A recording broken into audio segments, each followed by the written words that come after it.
It's generosity that makes a society rich.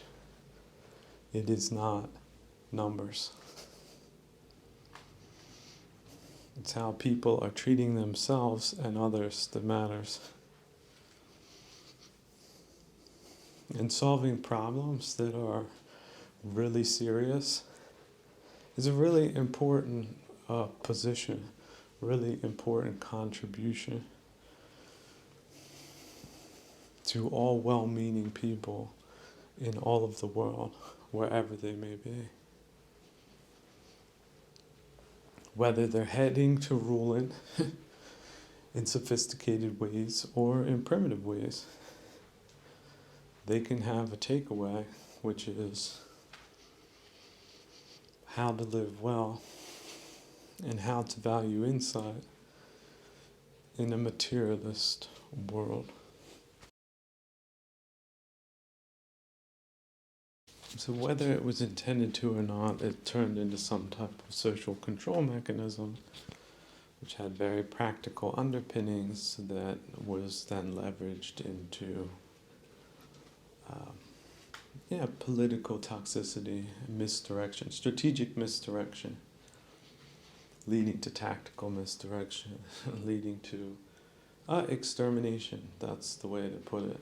Like, there were 100,000, they were projected to grow to 130,000, but now there's only like 1,500 people there, and they're all messed up.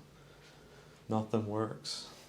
They require people to throw sacks of potatoes onto the road, or sacks of flour or something, because nobody goes visiting in those parts because it's like semi-feral as far as social norms and conditions go.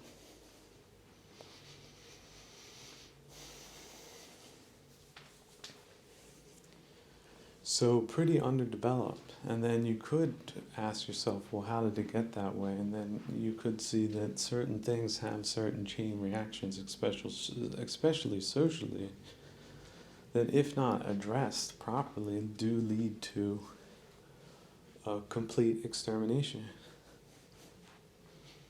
Like annihilation, just dying off. Now, of course, they have a lot of people saying that that's not true. That's just hyperbole and stuff like that, playing it down. But they were doing that while these policies were kicking off. And now, where are these people 5-10 years later that have been proven completely wrong? That the numbers don't lie. Like we have in some places 80% decline in population.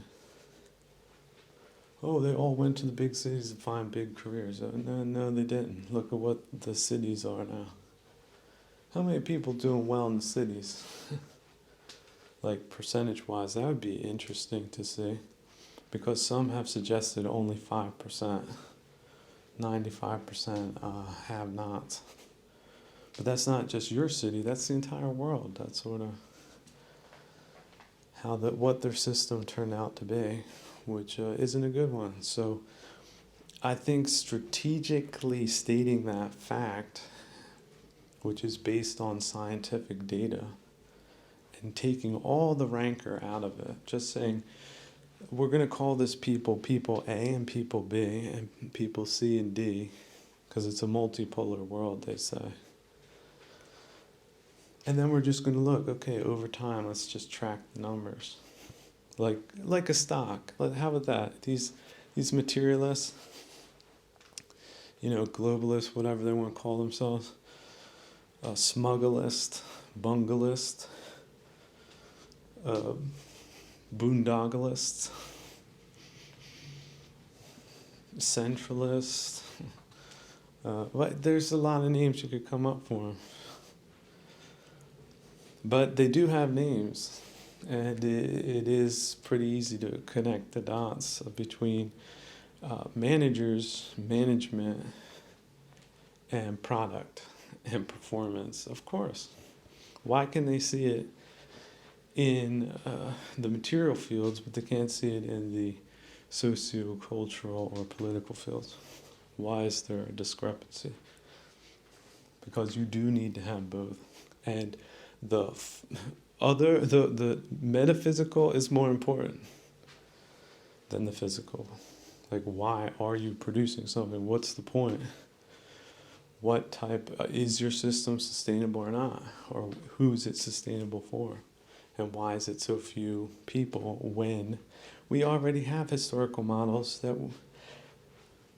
were wealthier in a variety of ways? And because they were wealthier, they were more generous, they were also more productive. Not necessarily in the numerically quantifiable way. Because how can you numerically quantifiable things like culture, things like quality of living, something like that? But no, we had idealistic falsifications sold to the public and delivered, or they're delivering on the decline policy. So what is my recommendation? I'm not a doomer. I can see what they're suggesting. So what I suggest we do is we reject that strategic direction and we take the opposite approach. We start taking data, we start looking at the right data and then start making the right inferences based on that data. And then we start implementing policies based on a set of values that is sustainable, which is not self-hating, which is not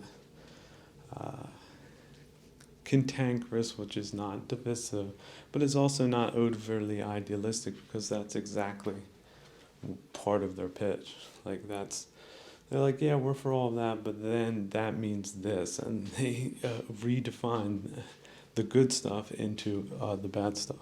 That's essentially what they did. They hijacked, for example, the environmentalists. Environmentalists weren't thinking there was going to be some conspiracy launched against them. They were totally in the dark. Just idealistic people getting together for idealistic things, and they did accomplish a lot of good things. Which is why they were probably targeted. They were competent people too.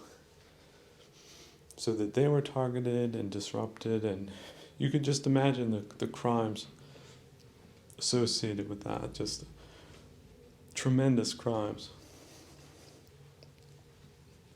That you have the legacy operators of those operations in the form of political operators that are just breaking stuff as they go. For whoever they're working for, that was the way they convinced them that they were the best people for the job. And now look at their numbers. So what is to be done? Well, a sadist would start focusing on them again and how they're going to be punished for all of these crimes. But a compassionate person is just like, look, we lost a tremendous amount, and we're losing at the moment. Ergo, let's turn that around with all different types of policies. And let's get people together that know how to solve problems and want to solve those problems and can solve those problems because they're empowered to solve those problems, because it's coming from the right place, which is solidarity. We are solidarity. We have solidarity because we are solid. We're not out there with super funky ideas about what solidarity looks like. It doesn't look complicated. Solidarity should be the most basic thing. And yet, why do people have so many bad values? Well, that's an easy way people get divided up. So the right values are, guess what? There's different people in the world of all makes and sizes. Every one of them is okay. as long as they are kept in a context that makes things okay. And when things aren't okay, both sides should agree to reorganize in some way. Reorganize themselves, walk away from the conflict, and agree to live in peace. Now, if they take that as a sign of weakness, like, oh yeah, sure, we'll live in peace, and now we're going to move right up into your face, what that needs to be seen in the true light that it is. That is not the way towards civilized, peaceful conditions. So, and you can look to the hotspots of the world, you can see how this happens, and then you can make practical conclusions to bring an idealistic, aka delusional person out of the stars or head in the clouds and put them boots on the ground. These idealistic concepts that end up in catastrophes are delusional, that's it. So whether they call themselves idealists or not, we can call them delusional, and we can call them delusional zealots as well. Because they busted their way into all different types of places that require a high amount of responsibility and fiduciary and other trustworthy qualities that they don't have. What they do have is a load of hot BS. And they do engage in groupthink, group speak. But just because there's many of them, many people have been influenced by them, they can also gain insight from these processes and walk away from whatever bad ideas they had in the past. Or identities. Guess what? No self.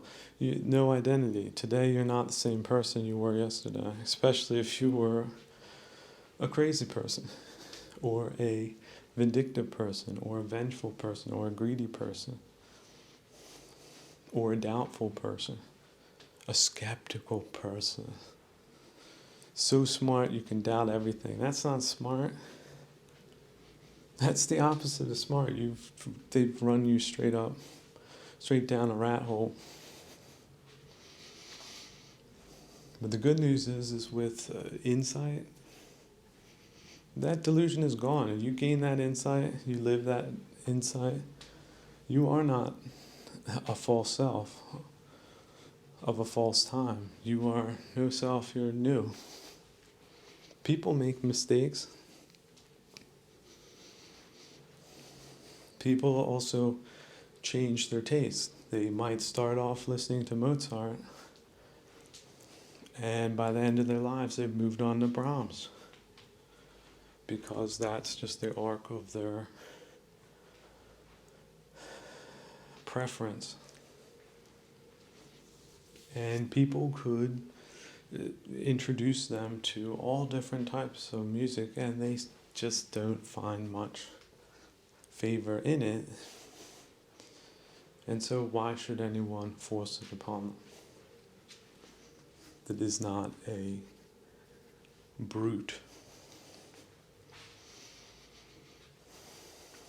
So certainly, how do we get there? We have to look into electoral processes, electoral candidates, and of course financing and projects that allow everybody to get freed up from rat race occupations and be reintegrated into a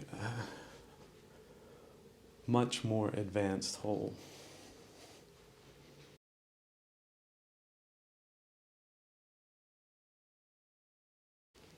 Another reason why we can have a lot of compassion and forgive ourselves is that how many people really do know what's going on in the world all around them, And if they're just given the impression by professional news agencies that they know what's going on, they can come to very wrong conclusions. And we see this happening in China and Russia today. Oh, the global East.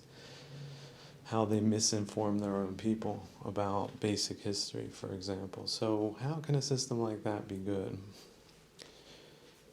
Well, the answer is it's not. But we have these bunch of big-brained people in the West that think that working with them on some level, especially, the financial level, is a really good idea, where they get to invest in the West, but we don't get to invest in the East. Or if you invest in the East, you'll get ripped off because they don't have rule of law there, only for themselves. Isn't that a surprise? So they've just gained a one-way entry into the West. They're trying to take over without firing a shot. They just want to present it as a fait accompli. So, okay, whatever white monkey Westerners are left over to work in all our multinational firms, then you have to toe the line. And everybody else will just do their part. That's an anthropological trope. That is as illusionary as some type of feverish vision you might have. Like this is, you might as well believe in Santa Claus. That it's going to be an orderly decline. We're just going to integrate ourselves into this global machine. It's not going to work out that way. And why? Because humanity is not rational. You get these hegemons, these regional hegemons. They want to be the one pushing the buttons at the top. They don't want other people there. So you want to create a global governance? Well, what you do is unleash global hegemons. And that leads to war. Big, costly wars. Because they're fighting for each other. Because that's more important, their power, than anything else. Like the economy, people's lives. They feel that that's for them to play with. And also to discard. But people, like these were the Western values, that you don't just throw people away willy-nilly. And power isn't from the top. It's sort of from the bottom. It's from the grassroots, bottom-up type societies, not top-down. Those are the slave pyramids. These are the hegemonic pyramids. Now, of course, there's been political theorists who said that this is inevitable. I don't see it that way. It's like it's inevitable that you develop arthritis when you're old. Well, how's your lifestyle looking? Like, is it really a genetic thing, or is it maybe jogging around all the time, or the type of work that you do, or the lack of equipment that you have? Just think how many tons of material people used to live before we were able to develop hydraulics, that you push a button and you can lift the heaviest thing. And so you don't need to have a lot of slaves. But the free men who developed that technology, they do need to be free, and they do need to be taken care of in a certain sense, at least not attacked on any level. Also, through social vectors, family members, anything else.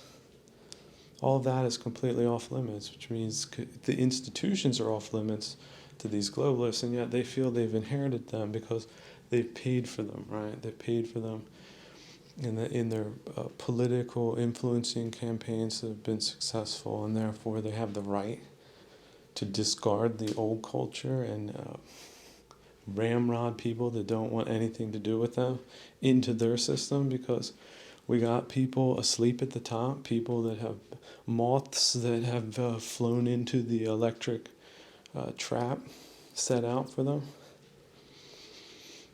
Yeah, return to these environmentalists. They were fundamentally good people, but when they're misdirected, they can be misdirected for stupid, vandalistic initiatives. It's as clear as day. When they're sticking their hands to cars in traffic, they've been misdirected. They've become a pathogen. They're producing that type of dynamic. And they're really injuring people that don't deserve that type of treatment. Like young, idealistic people. This is very bad for their lives to start off that way. It's extremely harmful. And these people, they stay harmful. So they've been trained to be harmful. So how many people and businesses and minutes and hours and days are they going to wreck with their misguided ideas about the world? Can we add that up? Imagine if I were able to produce that. Like this year, these companies have funded groups that have caused $5 billion in losses to the economy. So, are they worth it? Are they not engaged either willingly or unwillingly in illicit activities? Illicit because apparently it's still legal. You know, heroin used to be legal too. You could just go to the 5 and dime store, pick some up, until some people began to realize that whatever the people making that stuff were making wasn't enough to pay for the social costs that all the damn junkies caused. So it's the same way. You get people directed in the wrong direction. That's human torpedoism. So the influencers of that, they are illicit actors in an organized campaign. And they need to be identified. They do change their names. They're into the shell game, but they do have some formulas that they work with. But they do like to get in touch with young people. That's sort of where they can do the most damage. If they get, it's like a fox in a hen house. So the people that have allowed those types of people access and don't see any problems with that, they're a big part of the problem too. Now you would think they would get kickbacks for doing that, but some of these people are that dumb, that incompetent, and also that surprised. This is a conspiracy level stuff on a certain level. It is. The problem is it's a real one. It's a verifiable one. It's one that has names, organizations, and volunteers. Budgets. So how much of a conspiracy is it? The only thing that's a conspiracy is that they have a cover story for what they're doing, and they're sticking to their guns. They're engaged in humanitarian enterprises that may or may not be affiliated with criminal enterprises. Most likely are. Because you can't have a crisis without the people making the crisis. So just think of that. Are they not a link in that chain of causality? And then what happens because of that? Good things or a lot of division, a lot of disorder, also a lot of crime. Like how much of this crime is even being documented by people that don't care about documenting it because they like to sleep better at night thinking they're doing the right thing. And don't discount how many of these people have been completely bubblified. They're in a bubble of disinformation. They don't have connections to real world realities. They're kept on a schedule. Go here, go here. Did you say this? Do that.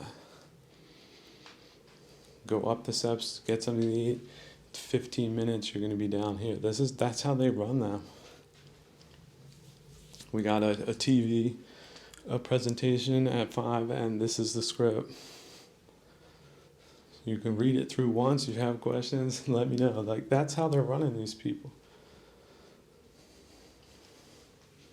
So who are the people running them? Well, people with financial interests that shouldn't interest you because they don't. Actually, they're towards your detriment. These are people who buy up energy companies raise the electricity bill. So why don't you have $5 more in your pocket?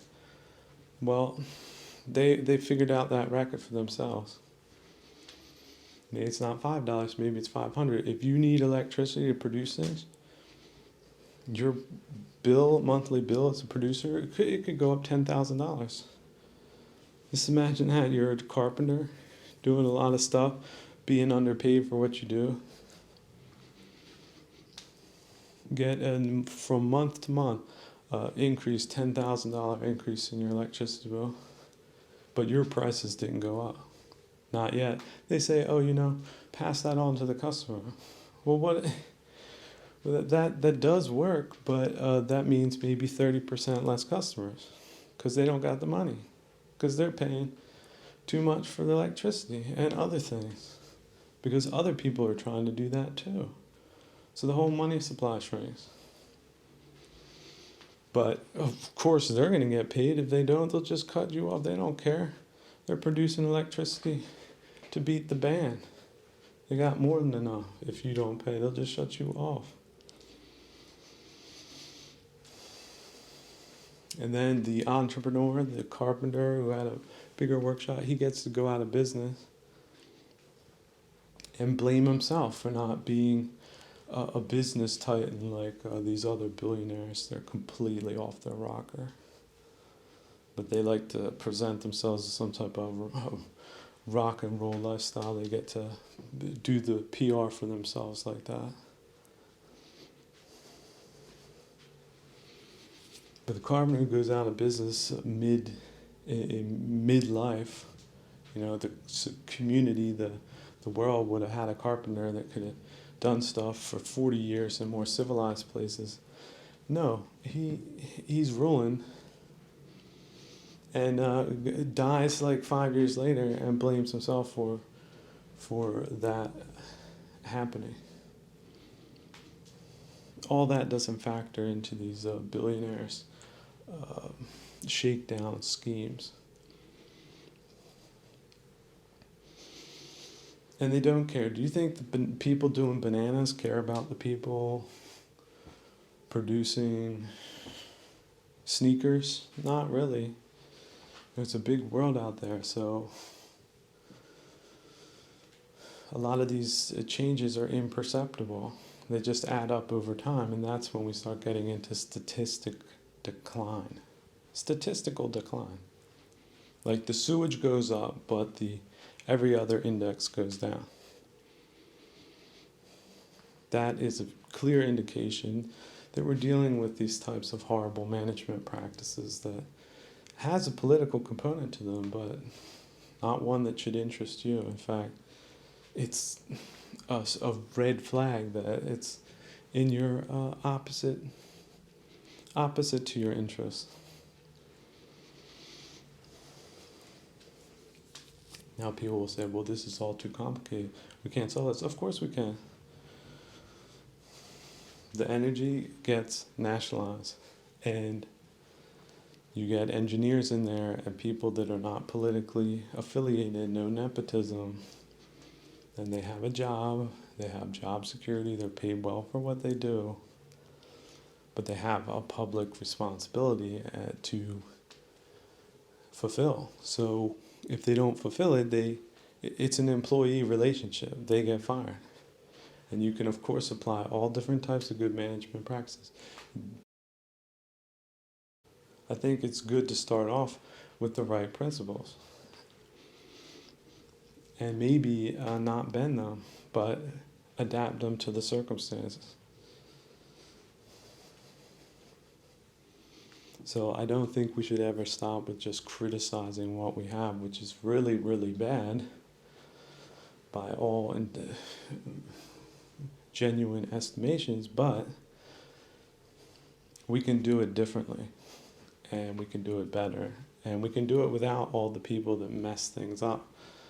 And now that we know what's sort of going on, because here's the other thing, the Global South is already being more or less run by proxies, Russian and Chinese. So there really isn't, it's sort of the Western and non-Western. See, if you don't give them, I would say, very much credit as far as their theory is concerned. I mean, the Global South is a good idea. It's just, is it really there? Are you going to say it's on the same status as the other two? I mean, we could just do a duality. There's the Western world that has Western values, and then there's people that don't have that. And so people can adopt it in the Global South, or they can adopt the Eastern system. So they get the choice, but they're not going to decide anything. What the West needs to decide on is how to protect themselves, and the Global South too. Because the Eastern side is an aggressive variety. It is not content to just stay with what it has. It is an ambitious type of program. Whereas the West is passive. It's like, I've got enough, I'm happy. Or how about this? They say, oh, welcome in non-Westerners. That is, of course, a bad strategy. Now, people say that's inevitable, we can't change that. Well, who's saying that? Well, they're saying that. Westerners aren't saying that. So, but do Westerners have Western politicians or not? How many of them are just Western in name only?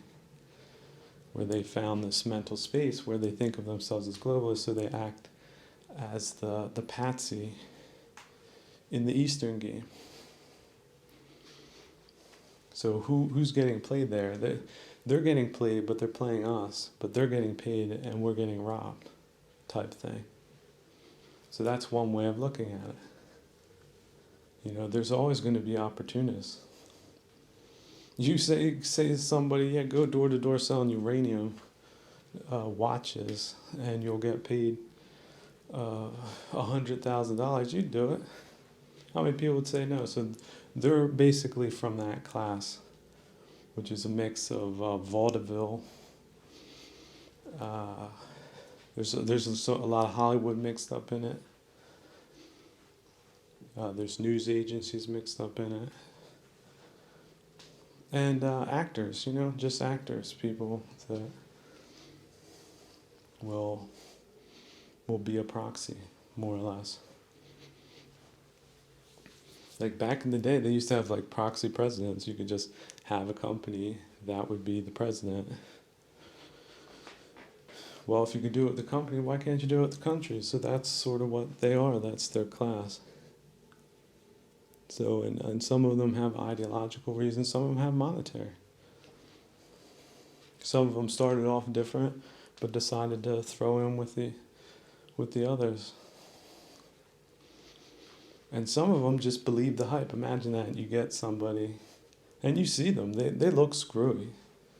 They look like, you know, the runts of the pack. These politicians of today. They're not charismatic. They're not quick on their feet. They don't have a sense of humor. Many of them look ugly as sin. They look worn out and goofy. They look maniacal. Well, that's because they are. They're not there because of their leadership qualifications. They got other qualifications. They got the qualifications of a polished proxy.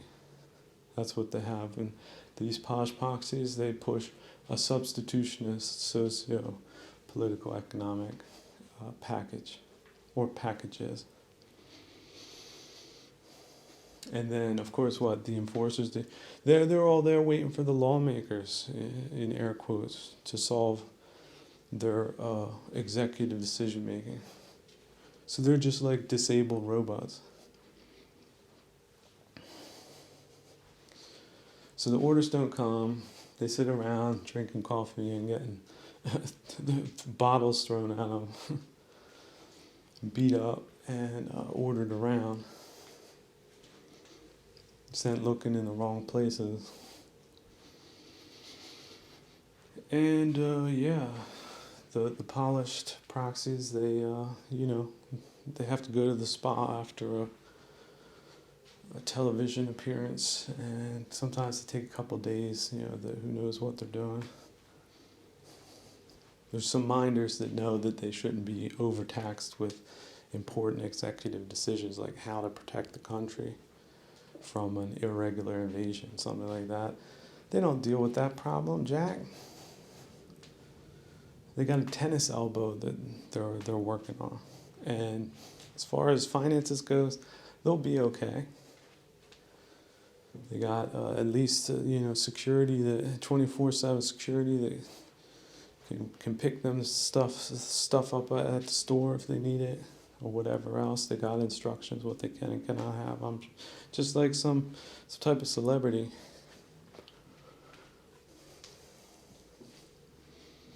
And so, yeah, whether it's a gilded cage they're living in or not, they don't really care. Because the world they're coming from, it's pretty decrepit for just normal people. As they know, some of them. You pull up their file,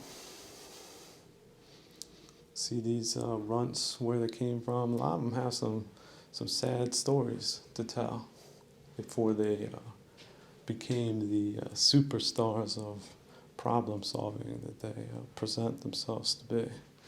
And this is the other thing, the sad part is they believe it too. Like at some point they believe they're a superstar. So they're not Elvis Presley, but because they're treated like him,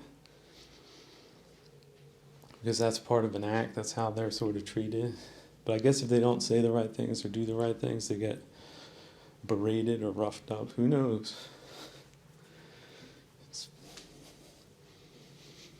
Nobody knows.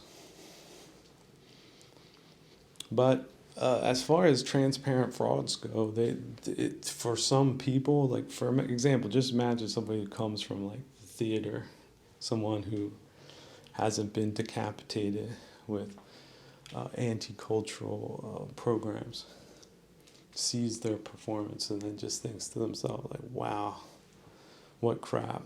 Like, the scripts are crap, the explanations are crap, the deliverers are crap. It's really not all that believable. It's flimsy. But of course it helps to have other outlets. A lot of people are dominated by what informational diet that they're subject to. A lot of people don't get access to good information and they're not curious. They hear a couple rumors, lies, conspiracies, misdirections, maybe one or two sentences on the radio, one or two horrifying commercials that they're exposed to. They don't know what's going on in the world. As far as they know, it's all going to work out for the best. And even not, they're too damn tired to dealing with just the general craze of living on the grid to give a damn what's happening 1 mile away, let alone thousands of miles. But of course, that's not the class or my audience I'm talking to. As far as I'm concerned, they're unreachable, at least not by intelligent people, because why would they care? They feel like they've lost in life anyway, or if not, they're just, this is their life, and this is how the hand got played out, and there is something to be said for that. Fatalism is in a lot of ways a good thing. On the other hand, that fatalism can be taken too far, and you could just end up accepting this stuff until things get even worse. So at some point, at least I've reached my limit. I will reach out to other people that are capable of understanding one sentence attached to another and tell them, yeah, selection of political candidates is really important, and there's a lot of games being played and a lot of bad actors in play. And they've been in play, and a lot of the old school is of that jib. It fits because they're it. They're the product. What you see is what you get.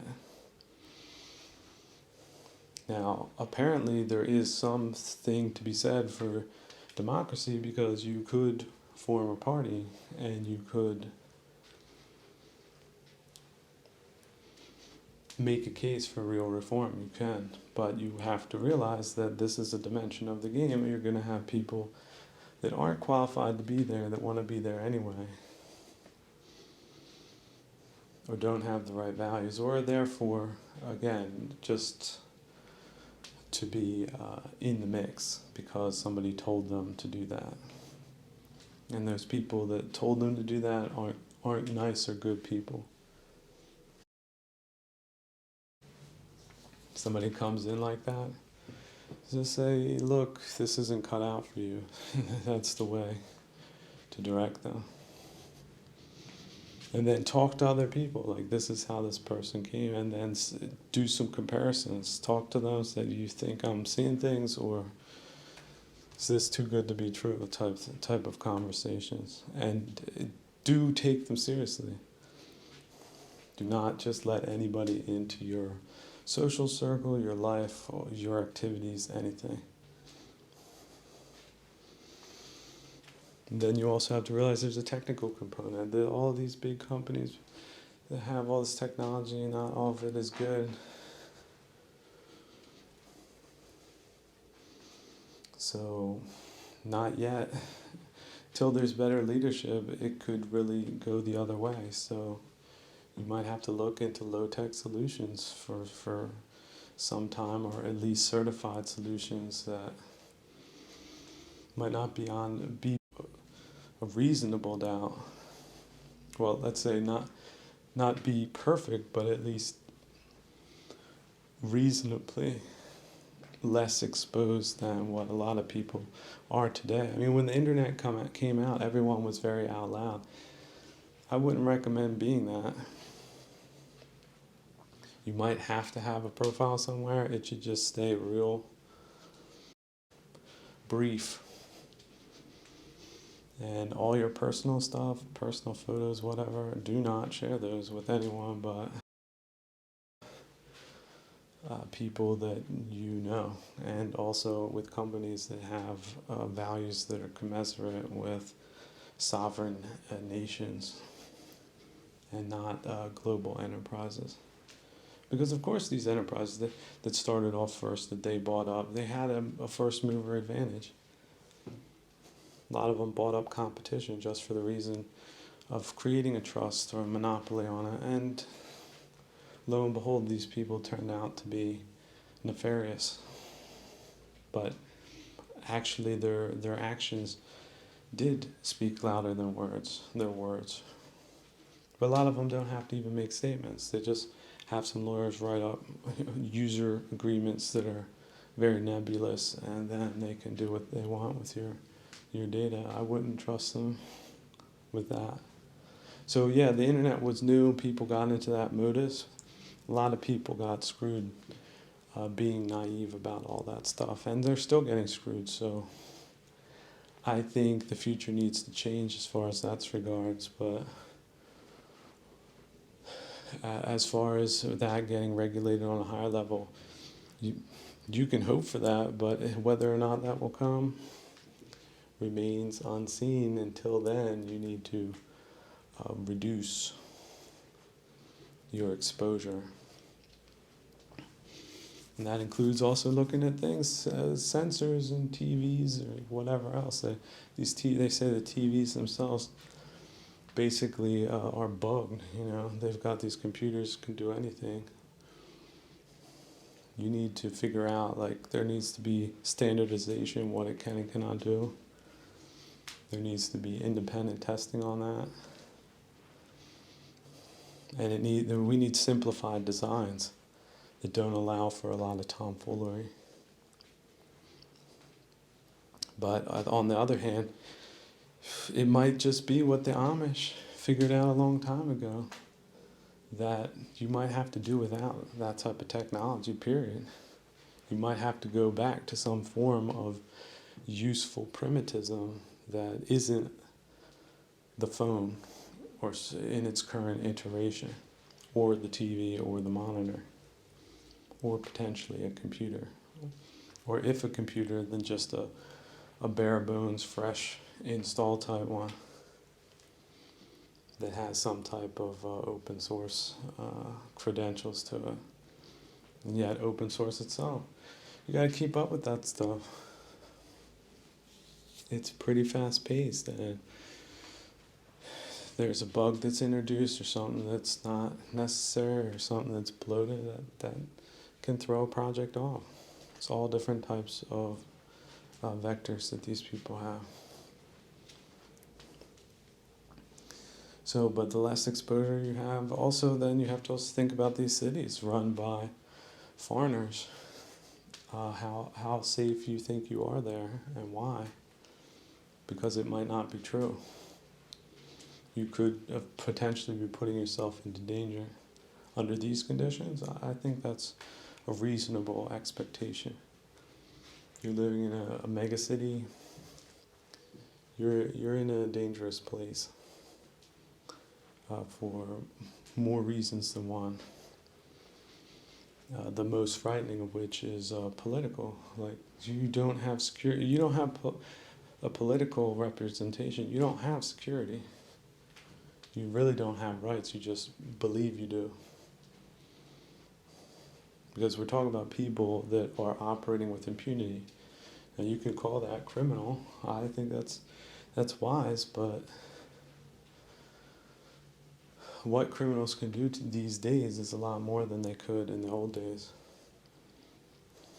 And we're talking about criminals, not just your next door neighbors, but people from afar.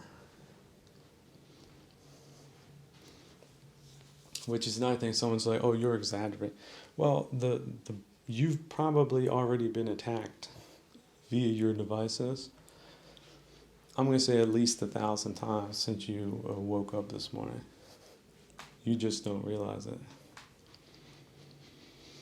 So for someone who knows that, that's why I say that there needs to be reform and there needs to be transparency and there needs to be a lot of values that aren't there right now for political reasons.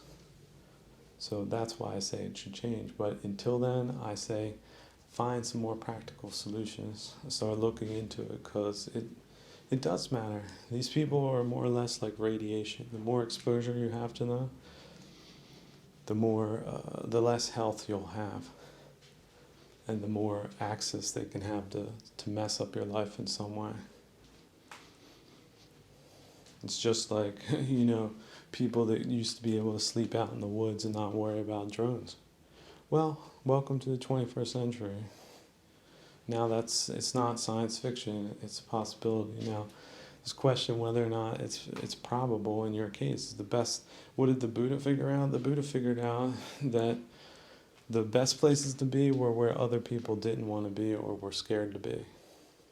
But not scared to be because of the people that were around them, which is a valid reason, but because they were scared of ghosts. Because they used to camp in the graveyards, the charnel grounds. And let me tell you, northern India was a very messed up place. Many people would say it's very messed up to this day, but back in the 5th century, there was all different types of banditry going on there. They absolutely were experiencing a massive social breakdown.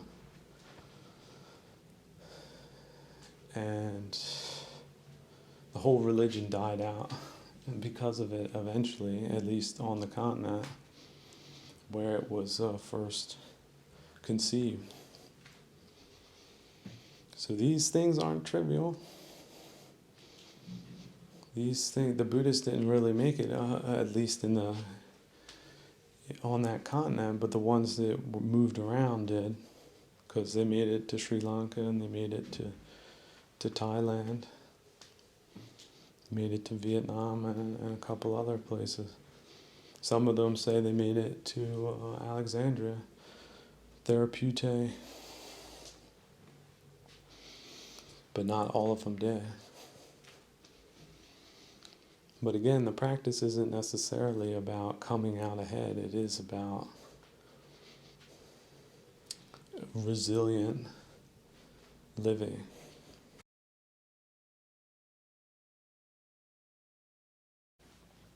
I have to say that real economists that really deliver to a lot of people for a long time, like they did in the United States, despite all of the political hurdles and all of the negative trends and all the negative other things going on, they're the ones that really took the risks and they created the conditions for all of these breakthroughs that are really amazing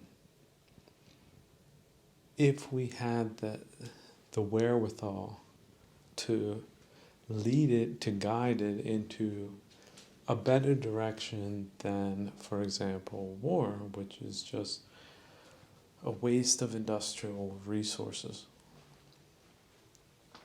So I do think these political ideologies that become pathological are a great danger to good economics, because good economics is based on trust.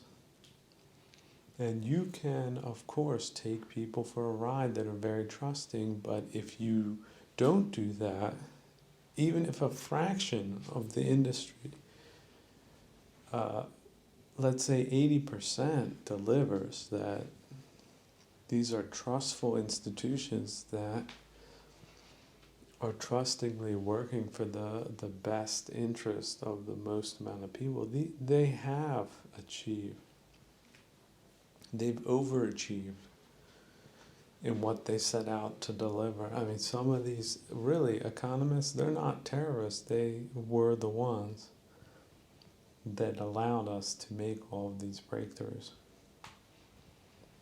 They did it. They weren't greedy. There's a lot of gratitude to be had. Block out 95% of the negative stuff. Shine a light on the 5% of economists that did deliver to the most people for the most time. Allocate the resources better than they did.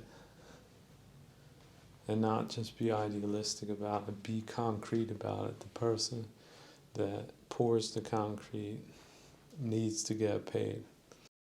And these are unsung heroes. They are not famous. They are unknown in many cases. But they made the right decisions, and they made them consistently, and they made them in the face of all of this negativity. And even though it is petering out on the fringes, and even in the middle, we can renew such a culture that does distribute resources according to the best interest of everyone, even the most barbaric, because when the good win, good things happen.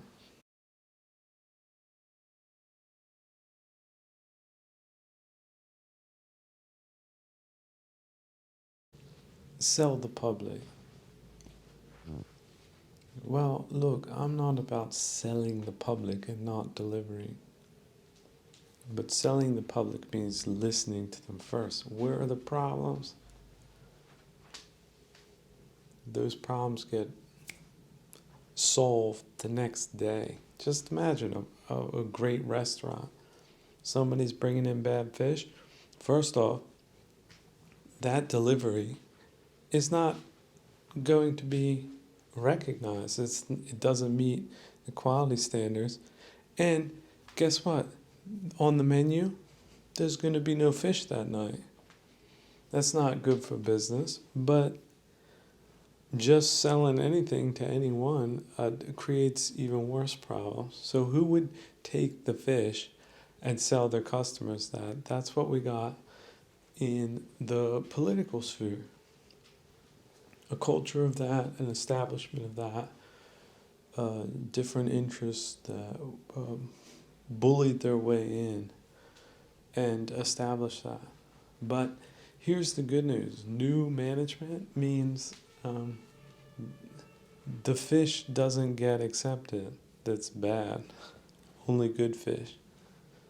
Now, if the good fish does arrive, it's paid for, and the amount is not cheap, which means experts begin to gravitate towards that business because the money is always there and the price is always good. But they do know that if they try any funny business, they're not going to make a cent. That's the type of values I'm talking about.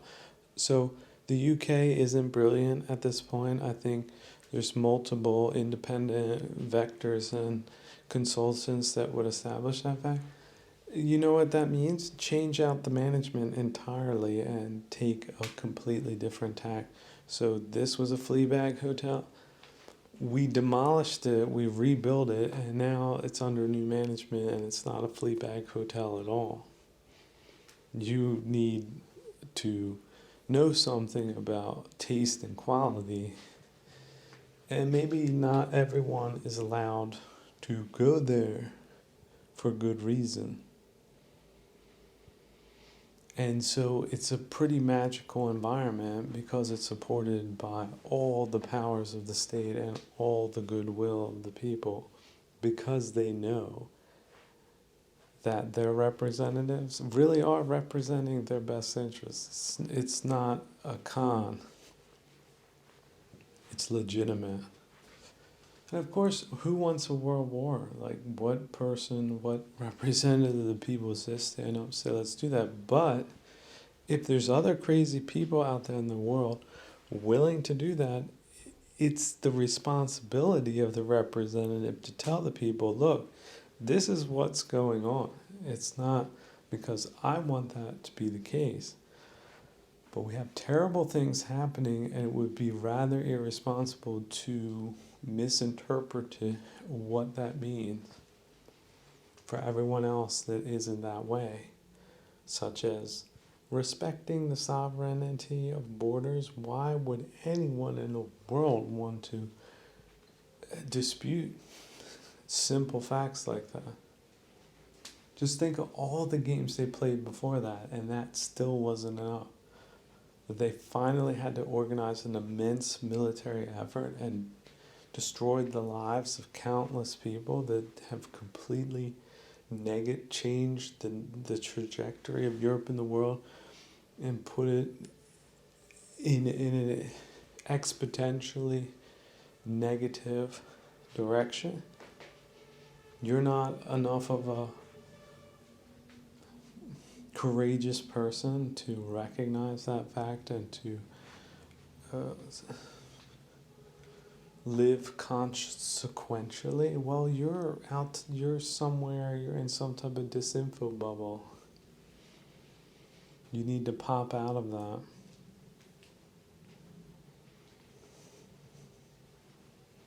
See, if you're hearing this, other people need to hear this. It can't be strangled out, so share it. Send it to someone who needs to know that certain values are worth fighting for, like freedom. Freedom is a big concept. It should never be something that the average citizen would say, no, we don't have that here. Even the most simplest of citizens should be able to answer that question, and to answer so authentically, yeah, we're free here, not like the people over there. We can do this, this, this, this, and this, and it's real. It's not some type of propaganda or some type of bullshit. It's absolutely real. It's encoded in the law. It's encoded in the culture. It's encoded in the reality of the people that know that, yeah, this is a different place and we're free here. And we defend freedom because we know that living free is really, really, really, really, really prosperous. Not just for artists, intellectuals, and rich people, but yeah, the simplest of person, even people with disabilities.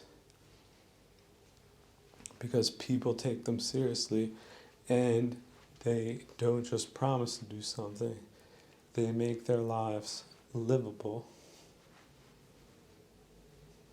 and that they have, for example, access to the same places that every other citizens have.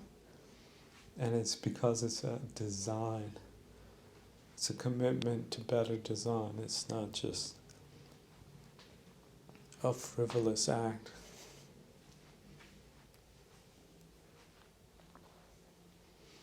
So you're not just being compassionate to those who are most affected directly by misfortune, but by everyone. Because the design is better.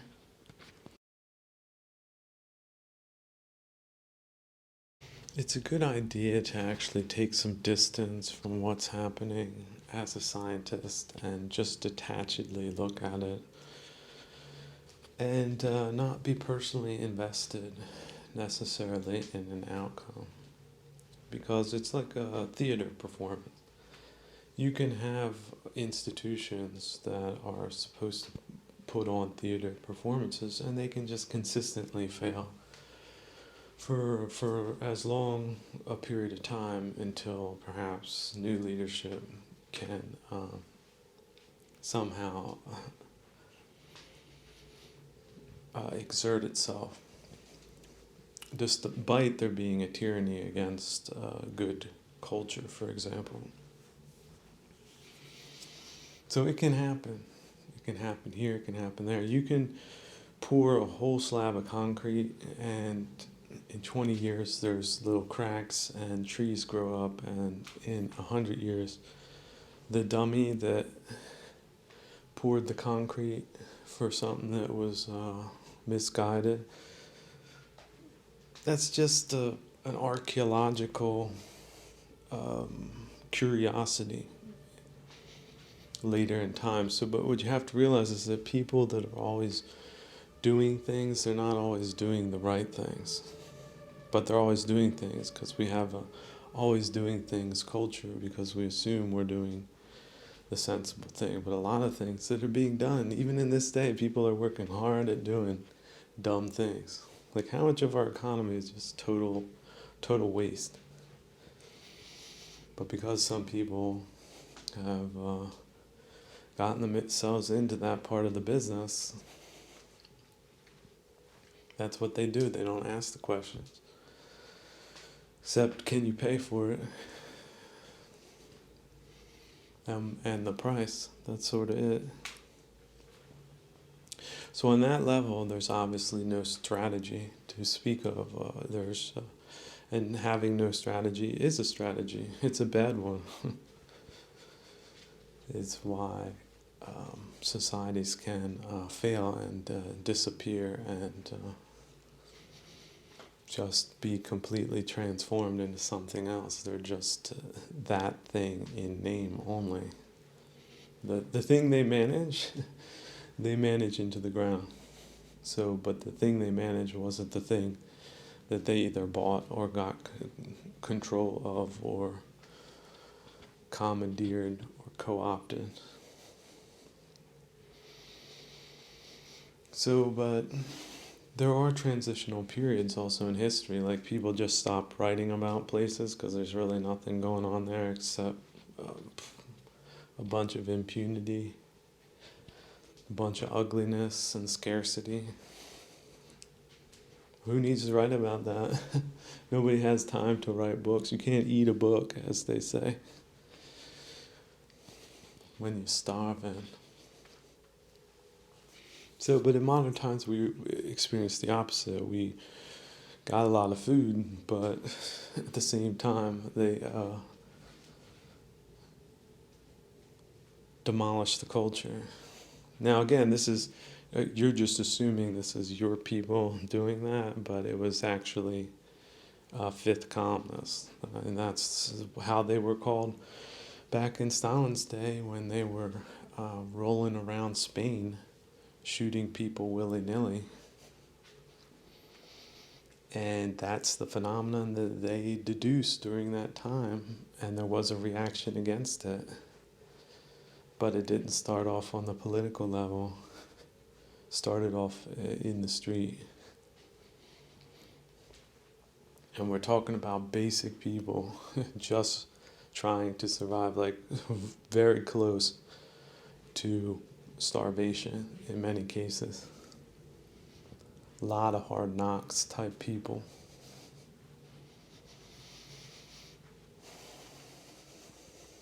So the comfortable people, they try to stay comfortable as long as they can remain comfortable, because that's the definition of being comfortable.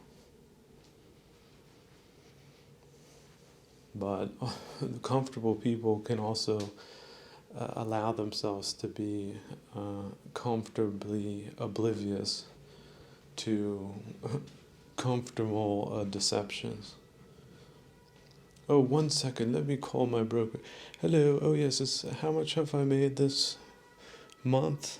Oh, 15%, that's jolly good. Bye, click. Is the money really there? Does the comfortable person really know? So people like that have been deceived since the beginning of time.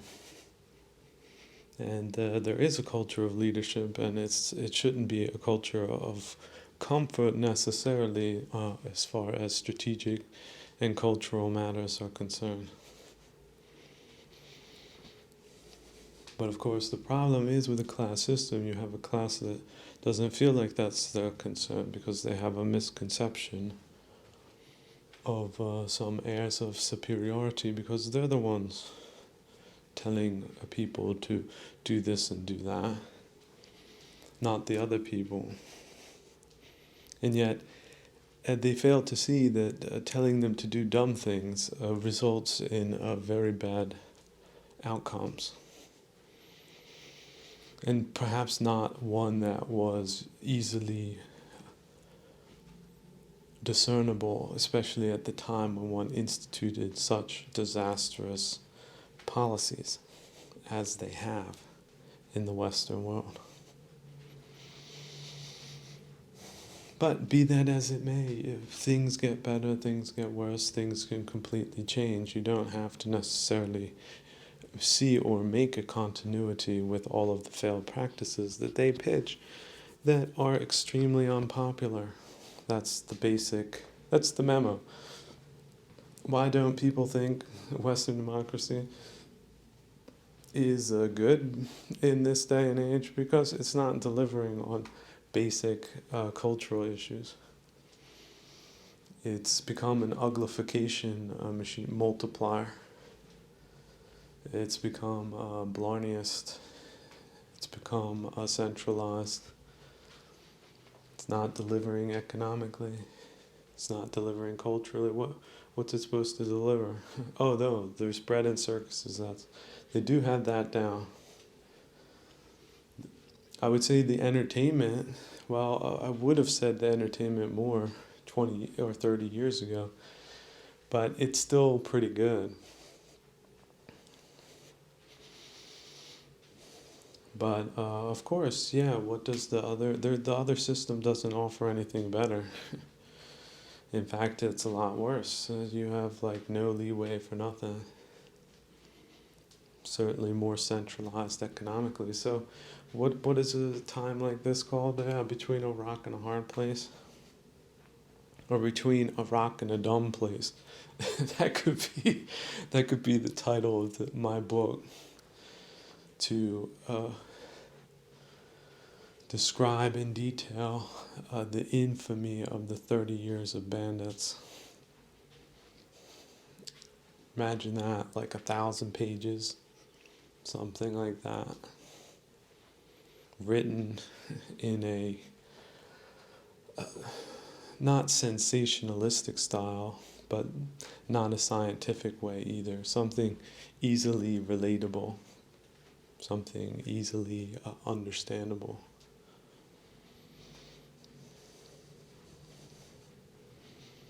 How much of a value would that be for historians? And yet here we have these people. Why won't people make the right decisions? Well, your leaders are out to lunch. They've been out to lunch. They're still out to lunch. Where are the new leaders? Where are some young people that haven't been rooked by some nefarious people, have been led down the primrose path to perdition type. Where are the new people? I guess that's it. We just have to rely on the youth. The people that, the older they are in our system, the less options they have, the less they can say things. There is a yes man and, of course, woman culture. Substitutionism is a complete failure. Imagine that. Somebody says, let's substitute Napoleon out on the battlefield with a political appointee that fits some type of cultural paradigm that is ridiculous on the face of it. What would the outcome be? Well, people could laugh. You could see that in both ways, right? The Central Europe, they got run over by Napoleon, which again set the stage for subsequent stupidities. And yet there was pros and cons to it. The Poles gained their independence, so there was that. The book, the book of this time. So I think the other option is that, of course, we can come up with better systems for the West, the East, and possibly even the South. Just imagine that. That instead of just dissecting a pathogenic situation, that you can move to positive design, which is to say, putting all of these problems to rest. And of course, there's no guarantee that the entirety of the system would ever be implemented, but the engineering of it could potentially be very useful for a harmonious world filled with harmonious people.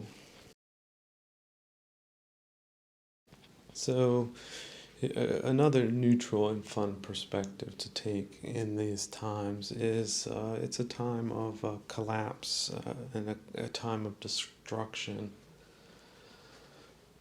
But just imagine 4 weeks after everything gets blown up. There you have a rubbled landscape. What to do with it? That's the architect's revere. All of a sudden, guess what? You start thinking, well, whatever it was that was there wasn't all that great either. And what's here has a certain charm to it. A lot of space, and you could build it back incrementally with good principles. And you can probably eliminate a lot of problems before they even get started, because you have a better understanding of what not to do, where not to go. And yet something will form, whether it's perfect or not, and that will be the situation that people have to adapt to. Maybe there'll be like a gravel business that pops up. Got gravel, wills travel. I understand how to. I'm a gravel manipulating company, like a construction company. All of a sudden, that's the business to be in. But of course, what are the prices? Well, the market defines the prices. Well, how is the market defining prices? Well, it depends on how the financial flows are working, who's got the money, and why. And the money thing was a gigantic mistake. It'll go down as something worse than a nuclear war, certainly. That the finances were neglected. that the distribution of it was neglected, that the collection of taxes was neglected, the accounting side of things was neglected. That will go down, that mistake, as worse than a nuclear war. It's already historically a fact.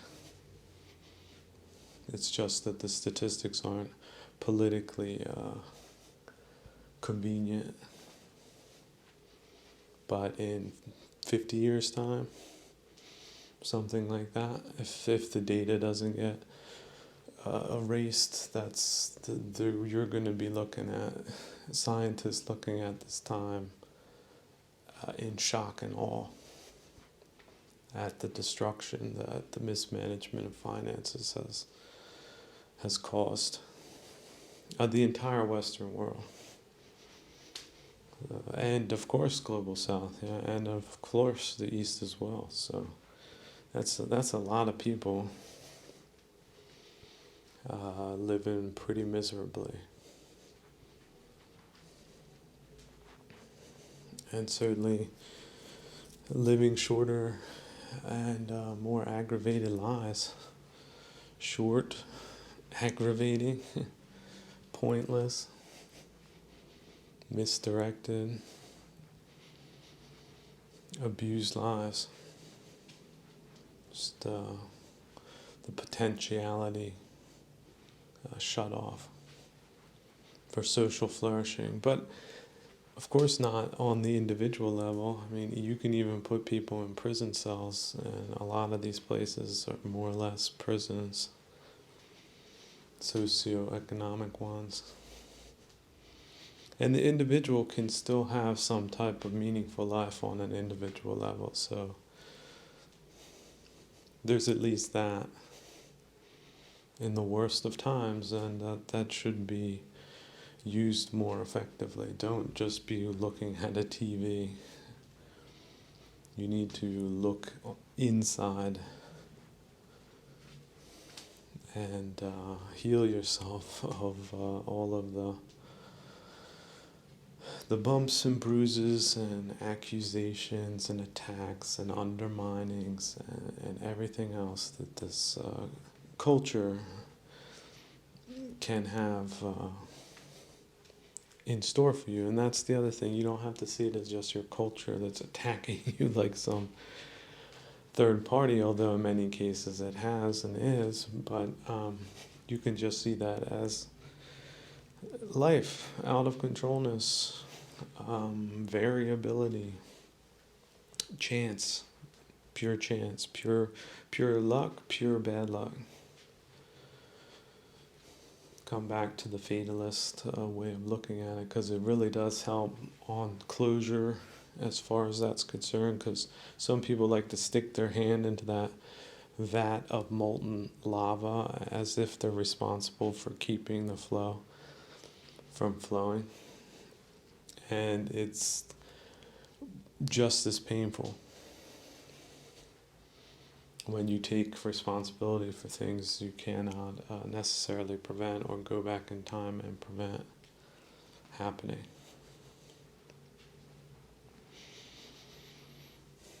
So that's one of these problems about knowing about all of these horrible things, that you feel somehow compelled to take responsibility for it. Don't do that. But do take responsibility for how you see things and your own life, and for what you can do, which is also to relax about things that aren't your business in the first place. I also like that term, even though it's vulgar, it's what Padugian said, but it's sound advice. Stay out. If it's not your business, stay out of it. If it becomes your business, well, look, that's your tragedy, right? That's some type of causality that was apparently inescapable. Well, then you just have to deal with it when it comes. And dealing with it might mean reorganizing your life completely. I was here, I did this. It was this type of working arrangement. The next day, the whole place was blown up. So I packed up whatever I had left and I went somewhere else. That's a completely understandable explanation. Completely understandable. You don't have to scream at yourself. And you also don't have to scream at others. People that do things like that, they're not producing good in the moment. So being around that is probably not all that good for them either. It's sort of like the causality between misery liking company, right? You want to go miserable place, do miserable things. Why? What reasons would you have for doing that?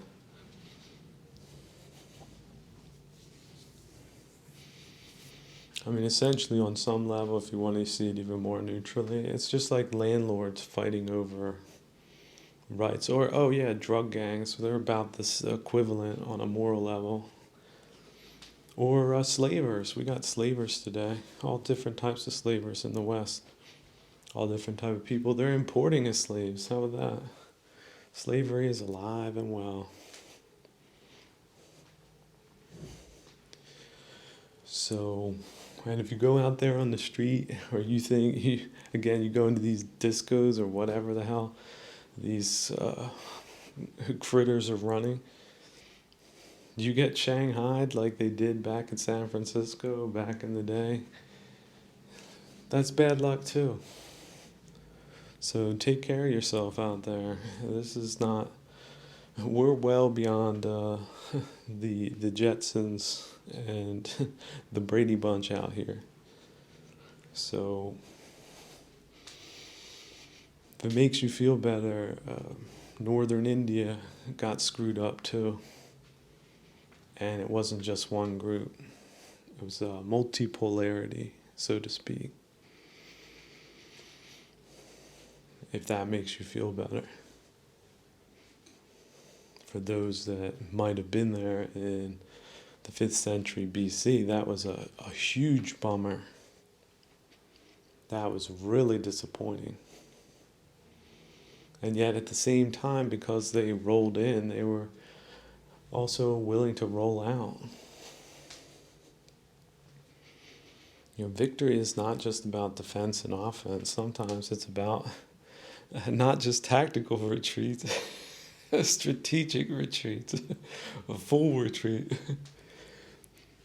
How about just a rearguard action for the rest of one's life? Why not? Can happen. Can happen. Happens all the time on the battlefield. And there's people that have said that rearguard action was just, it was magnificent, it was masterful. It wasn't in any way pointless. There are times and places when that was the case. So your life, if it's a battlefield, think of it like a battlefield. Things change. Things go your way. You think some days, and some days they don't. But some days that you don't think they're going your way, they might actually be going your way, because you're going away. You're going your way. You're going away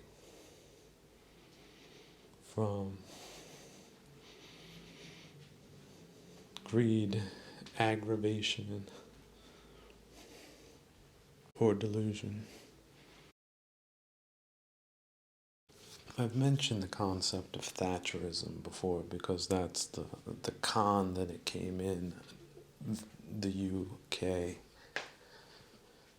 with. But essentially what it is a hoovering up of ownership and then a changing out of the management, and then you have a trope that is pursued by zealots. So that whole mechanism is very bad for the country. But you have ideological zealots that have a trope that they believe in to justify them doing that. Now, they're invested, they're the profiteers, they're also the zealots. Everyone else is just supposed to believe their bullshit, that the piss in their face is rain. That's the key. So they will admit that there's been some overreach in the past, but now they're just about focusing on the positive things. And you can't talk about the cultural war going on because they decide the parameters of the discussion, and also the courses, the curriculum, and the grading, and it's all ideological zealotry. And that's not open for discussion, but actually they're not doing that.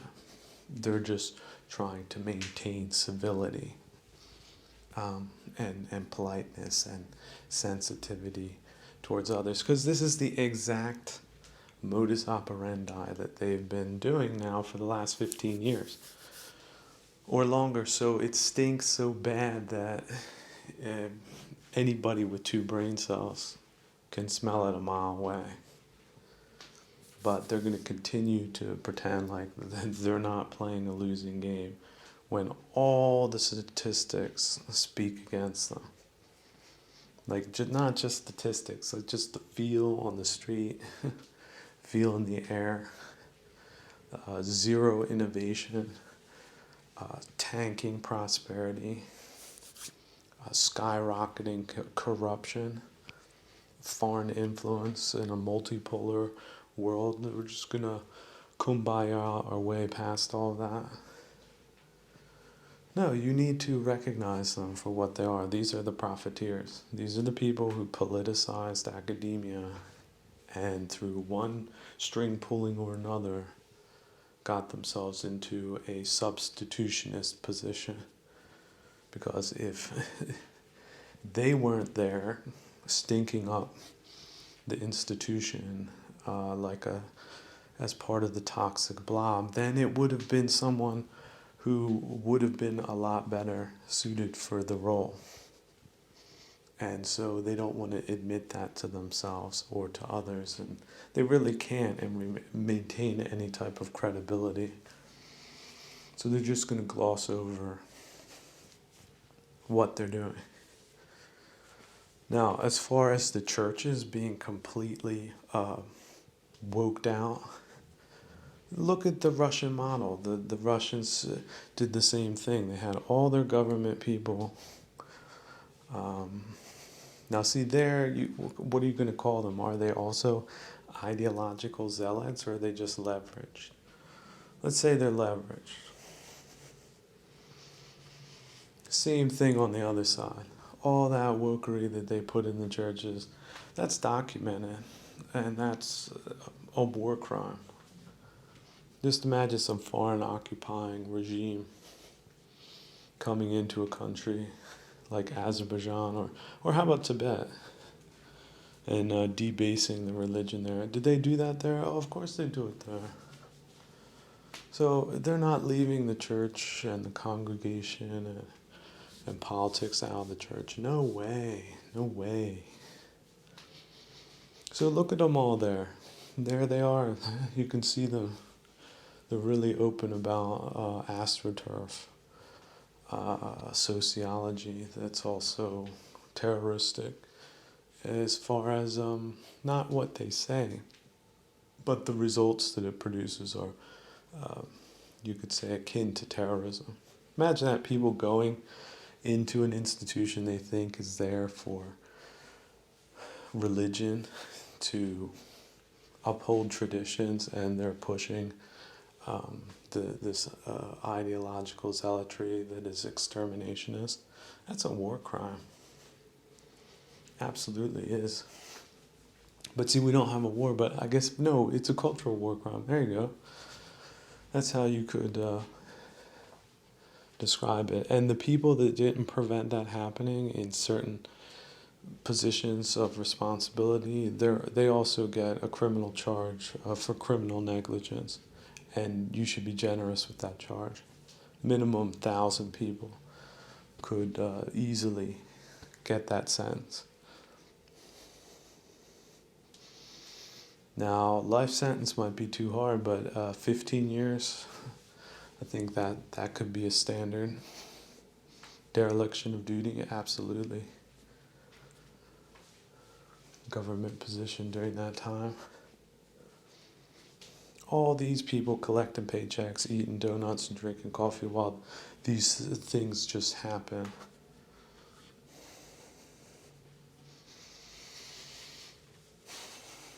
There should absolutely be a committee that investigates these types of crimes. They're illicit at this point. They haven't been declared crimes, but they certainly should be declared crimes. And there should be a lot of dots being connected. Who set these people up? Where they come from? Where were they educated? What wall hangers do they have? And the higher up the university, the more damning that is. None of these so-called Ivy League or super universities or schools are exempt from the investigation. They have any of that woogery, there's going to be people that should be charged with crimes. And there is lobbies behind this, people misrepresenting themselves as think tanks, sociological institutes, psychological institutes, how they have a manifold means of how they present themselves, how they sell themselves, and how they misrepresent themselves. So all of that is just sitting there waiting for, let's say, legal action. And there's got to be legal action against all these law firms that were involved in all of this toxic, hateful legislation that have had horrendous results, genocidal results with genocidal intent. Most likely by genocidal actors. Again, fifth columnists, they're people working for the other side in your country. Don't believe it happens? Go back to Spain during their civil war. It's documented. And guess what? The left side, they weren't freedom fighters. They were terrorists, just like today. No matter how many sing-song stories they come up to make themselves feel better about themselves. No. Straight up criminals, terrorists, and dupes, thugs and chomps. So they don't get any post-crime accolades, all the journalists covering for them. They're terrorists too. Big part of the fifth column was trying to sell the con to the Spanish. And they did sell a lot, and a lot died because of it. And it caused the country all different types of problems. They were derailing trains, shooting people left and right, people that spoke out against them. Do you think they're putting that away when they're engaged in major human torpedo operations with lobbyists behind that too? And rackets behind that to profit off that? You think these people are working for your interests? Well, no. They just say they do.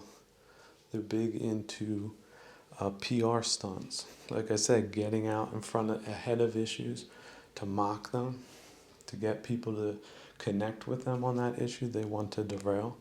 Are they that type of political operator? Well, of course they are. Oh, and of course you've got the Tories, the Labour Party, and then the fake opposition to that. The Reform Party is a total fake too. Busted into the Conservative Party, redefined it for their own purposes. They've got all different types of corruption.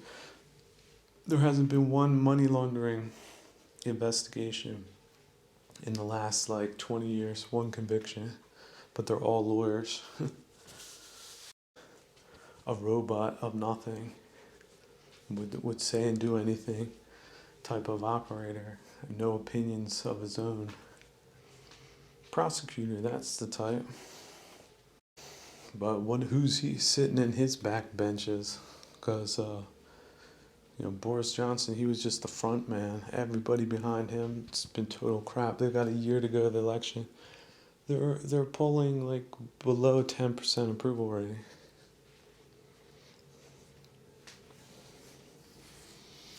So could that be a foreign operation, or is that an inside operation, or is it a combination of the two? How do you get these people out of office now they've been voted in? So 3 phony parties.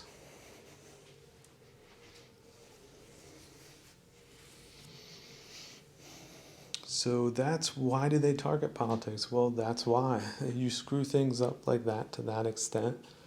Would they say it's, I think it was 150 billion. They reckon last year was siphoned off the budget into corrupt channels. 150, that's probably a low estimate. It's more than the defense budget that they're willing to pay during a war. During the beginning of World War III, they're channeling 150 billion. This is year 2023.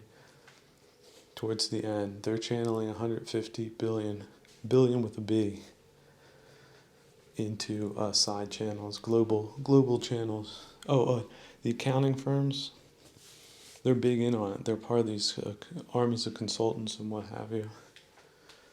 This is how they do it. So, more than the defense budget. So you could double the defense budget if you didn't have this going on. So, what does that mean?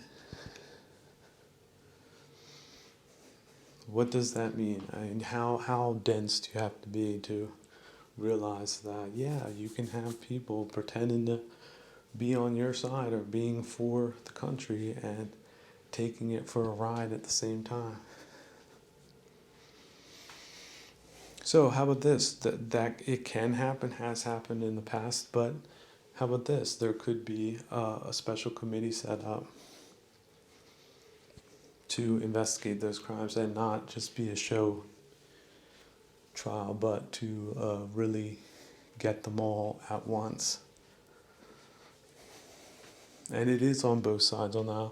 And also checking for fake political operators. Having a fake opposition so you don't have each of the 2 main choices are bad, and then you have a fake opposition party. That it should not be tolerated.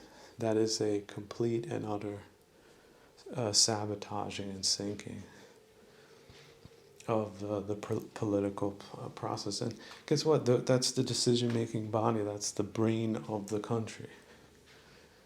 You got people like that just taking it for a ride. That they're sinking the prospects of the country being prosperous or free in the foreseeable future.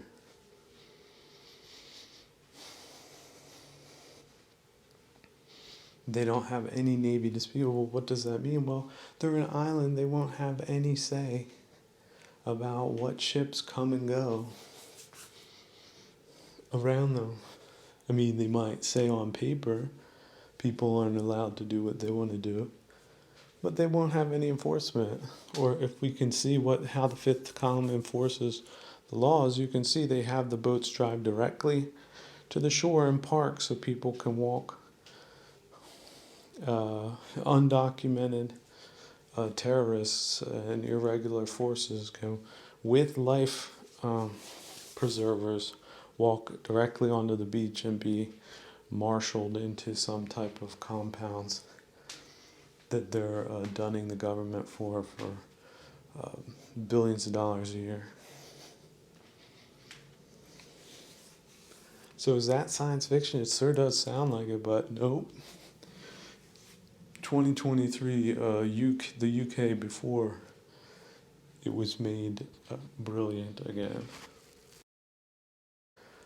Simp sucker fake conservatives that are just wringing their hands like, how could this become such a catastrophe? Oh my goodness, I don't know what to do. But of course, these claims that the institutions are all occupied, that's a little bit too far for us.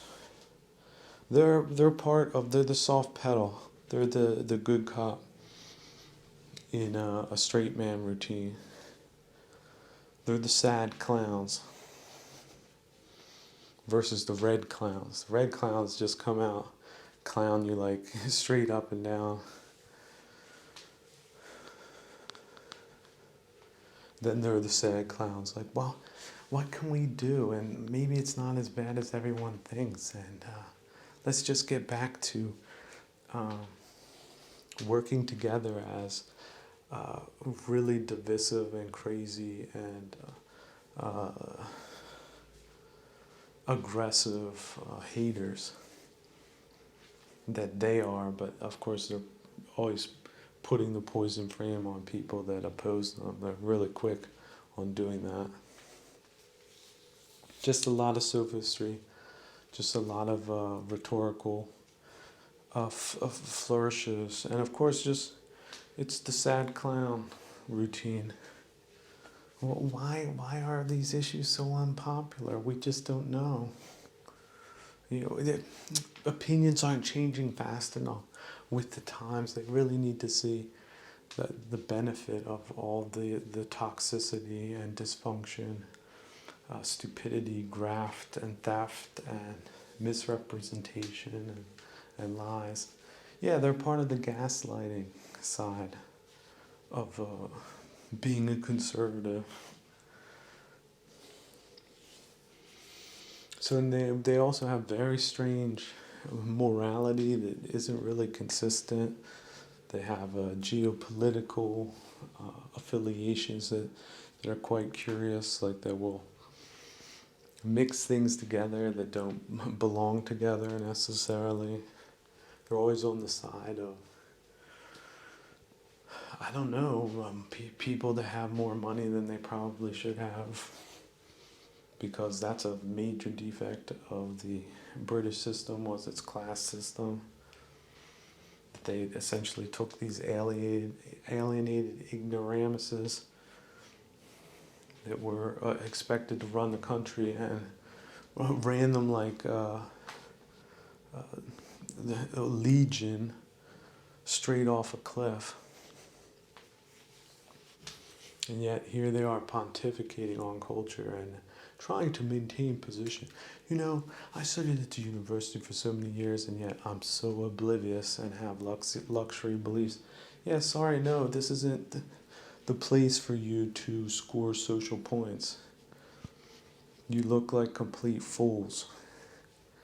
And not just complete fools, but also fifth columnists. Your loyalties are global somewhere, multipolar loyalties. So understandably, you have no real connection to the country that you're nominally living in, but also lecturing the perceived rubes that have like 1,000 times more common sense and integrity than these classist schmucks that are just pretenders, substitutionists, appointees. So if you're listening to them, stop listening to them. It's a soft troll. They don't represent your interests. They might say a few things, but really they're the reactionary ones. They're reacting to conservative voices, but they're trying to undermine it or trying to get in front of it. And then they're mixing it with crap that doesn't belong with it in the first place. So they're disingenuous. They're just big fakers. And it's really sad. They are part of the white monkey contingent. They're professing to be the representatives of culture, when in fact they're just not. They're sellouts, leveraged sellouts that don't want to be cast in a a brazen light of the truth. They want their rhetorical frames to dominate. And they just want their going through the motions to be good enough, because for them it's apparently their job. They're being paid for it. These are the so-called professionals, these dumbass think tanks.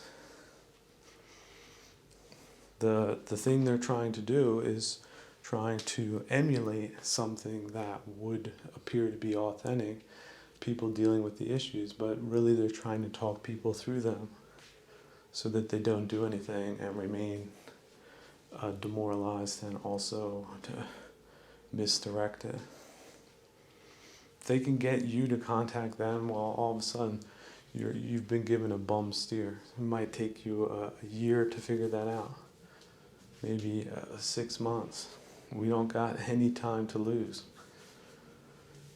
So what you need to do, instead of taking these people at face value, is to go through, do some checking, like what have they written? What snarky opinions do they have? What ideological keywords do they use?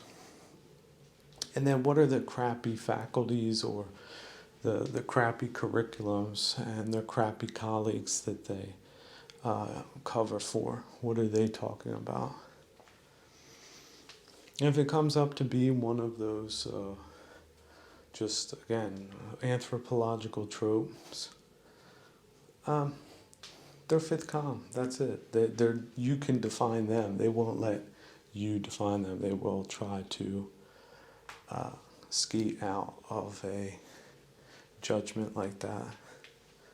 So you have to do it for them, because they're more or less deliberately misrepresenting themselves, being like balanced, fair, above the fray, above it all. No, they're not. That's just the way they present themselves. You get some issue that they've decided that is politically convenient for them, they will all lockstep. And anyone who's not in on whatever crazy hive mind thing they're practicing with, you're out. Well, congratulations, you're not part of the sucker class, and you're not part of their fifth column. So pat yourself on the back. There should really be more people like that. The crappier conditions get, and the more ridiculous and hypocritical these explainers become.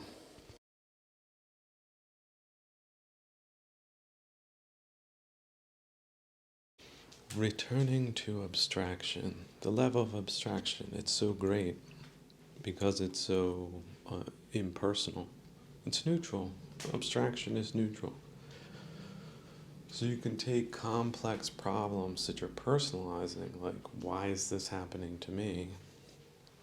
Or why did this happen during my time on this planet? Why am I being inconvenienced by this, that, or the other aggravation or injustice or robbery, crime, vandalism, you name it, the list is long.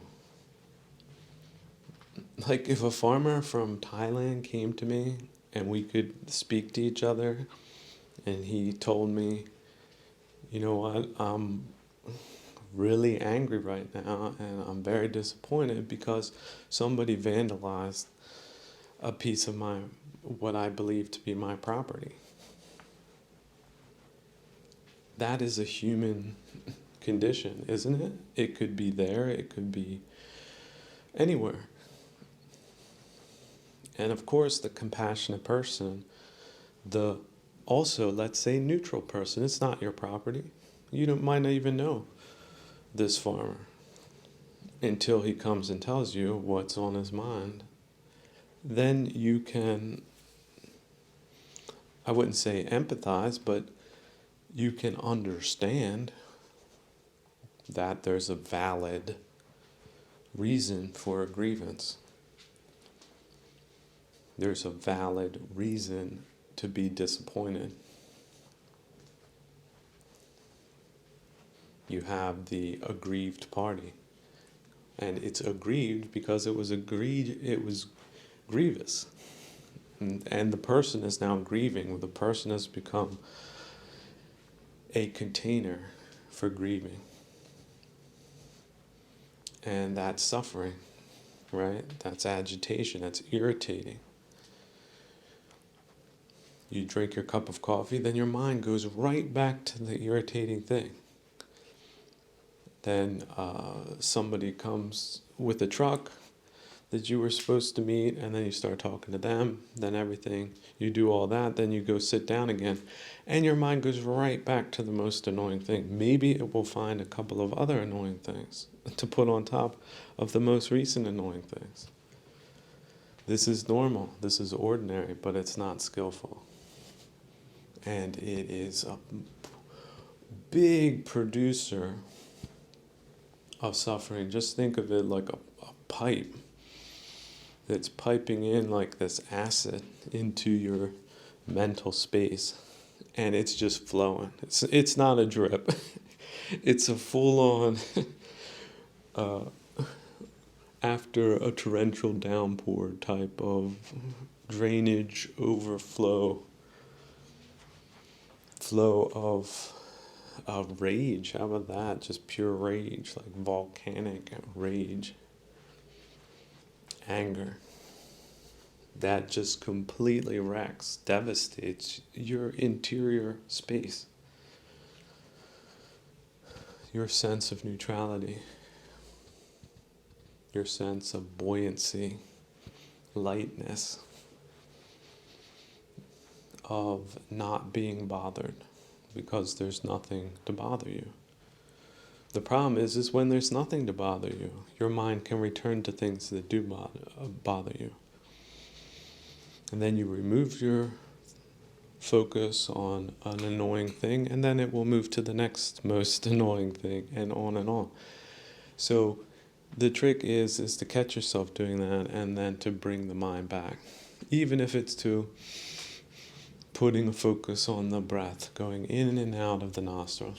Because your mind really does need, in a lot of ways, at least naturally, something to focus on. That's how we're built. It's a neurological condition that all humans have.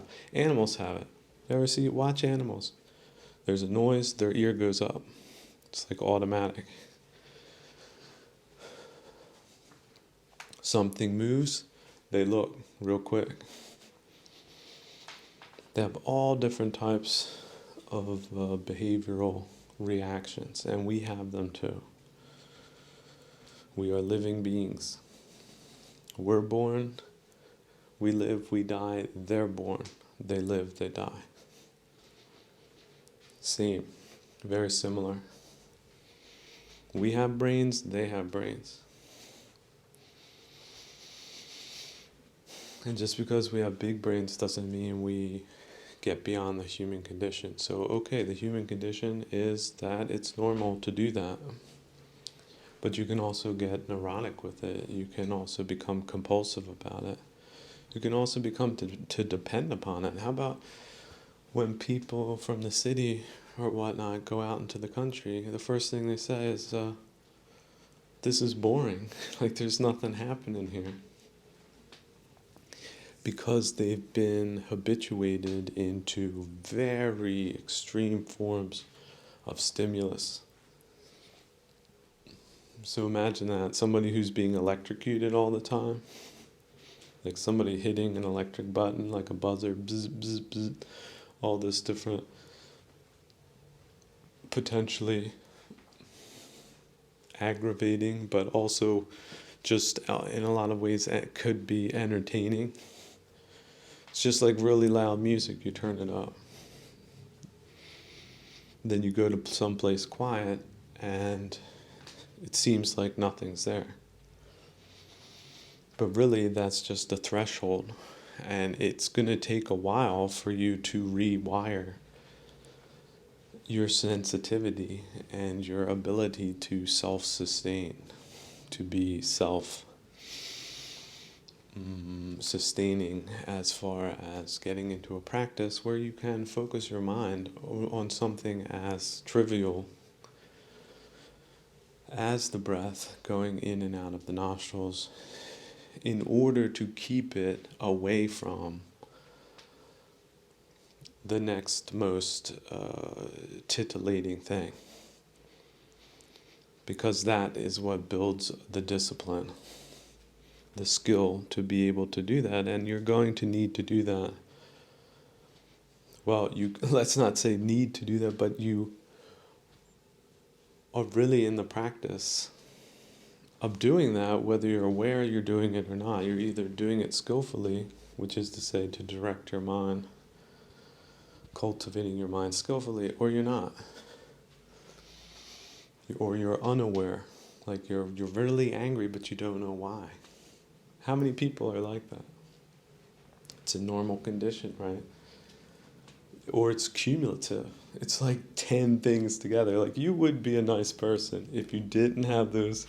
If maybe there were only 5 things that were agitating, but in the last couple of weeks or years or months, it's been 10 things, 13 things, and it might keep going up, which is also, there's a correlation to people being agitated and irritated, to also being distracted, and then also to not make the best decisions for themselves because they don't have mental clarity.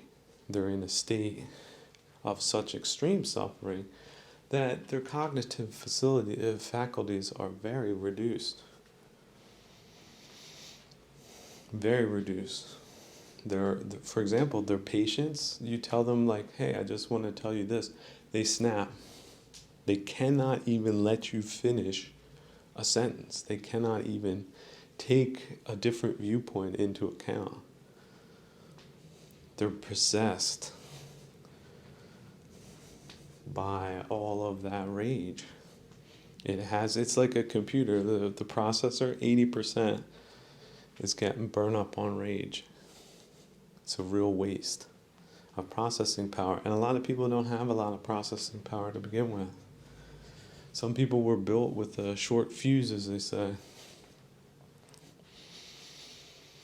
And so what is the hope for them? Well, let's just be 100. They're starting off at a disadvantage. There's nothing good about having a short fuse. That's a potential hazard, isn't it? And hazards aren't funny. When, for example, the house gets burnt down, or the life gets burnt down, people are throwing their lives away every day because they can't manage their mental space. They can't manage their mental space, they can't manage their lives. And so the whole spiritual practice thing, people that think they know everything or are really worldly or are perfect just the way they are, those type of people are really deluded and ignoramuses on a certain level. They're not self-aware. Now, there might be a person on this earth that's gotten through life without being disappointed, but I haven't met one yet. It's a really good thing to do, is to walk around, ask people, have you ever been disappointed in something? And then try to find one that says, no, I've never been disappointed. So these are the skills that everyone can appreciate, that has an appreciation for living skillfully, which unskillful people are just going to have the faith that such a thing can exist because they have no knowledge of it. They have no knowledge of the skills that can get them to a skillful existence, one that is more skillful in every facet of life, especially when the disappointments happen, when the mosquito buzzes into your ear. That's the reminder. And you shoo it away.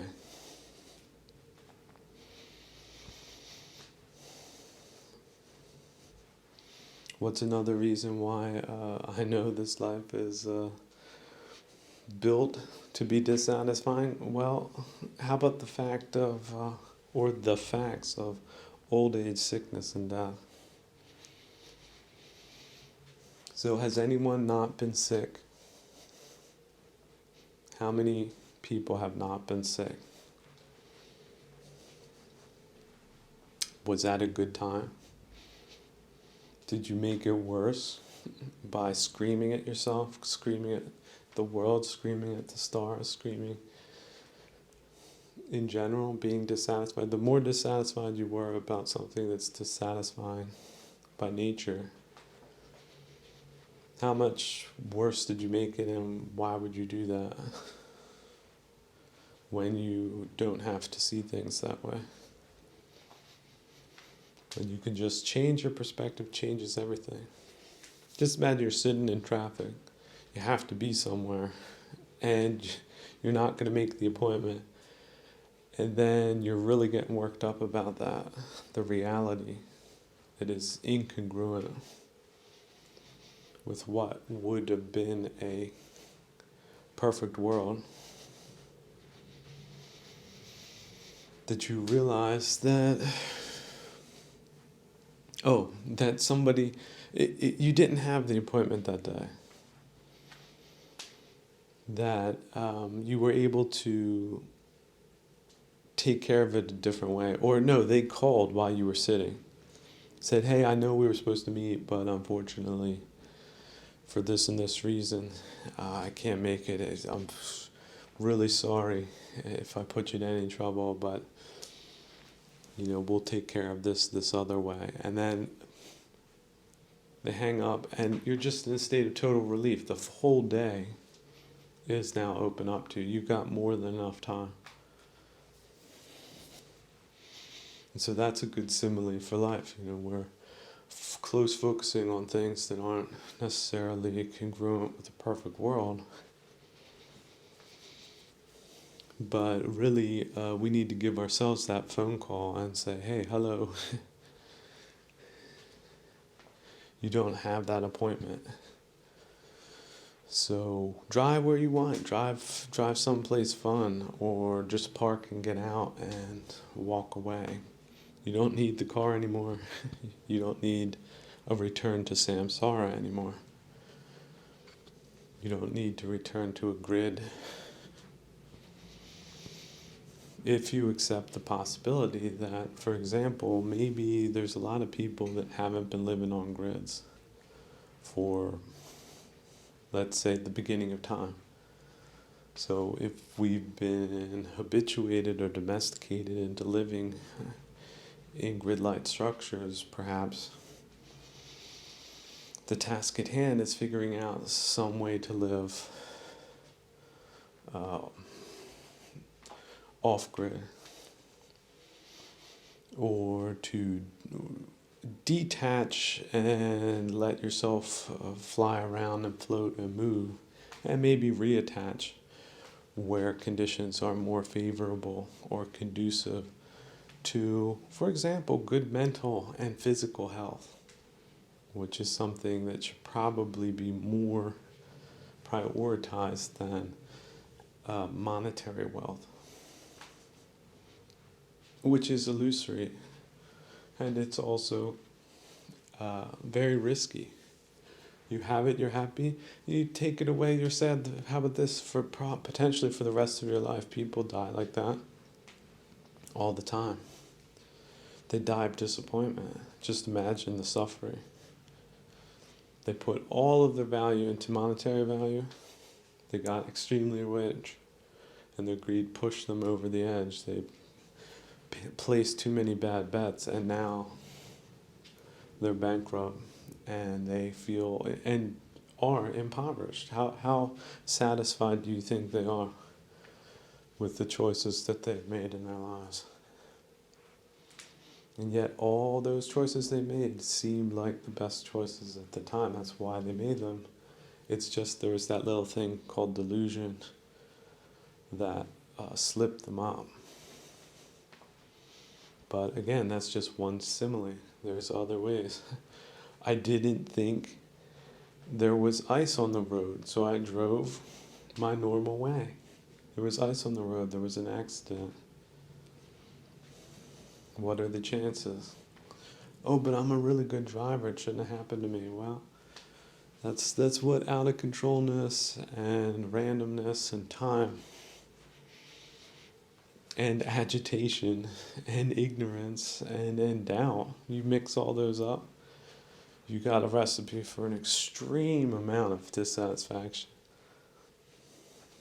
Especially if someone was in the passenger side that may have been fatally injured in that accident. How many people are going to forget about that in a day or two?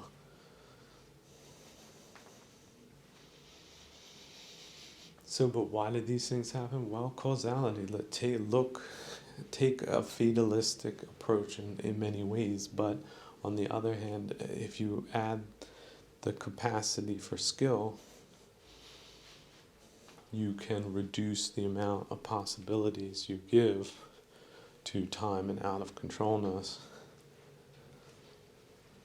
that will mess your life up, make it even less satisfying than it is. But again, satisfaction should be an important piece of any type of plan.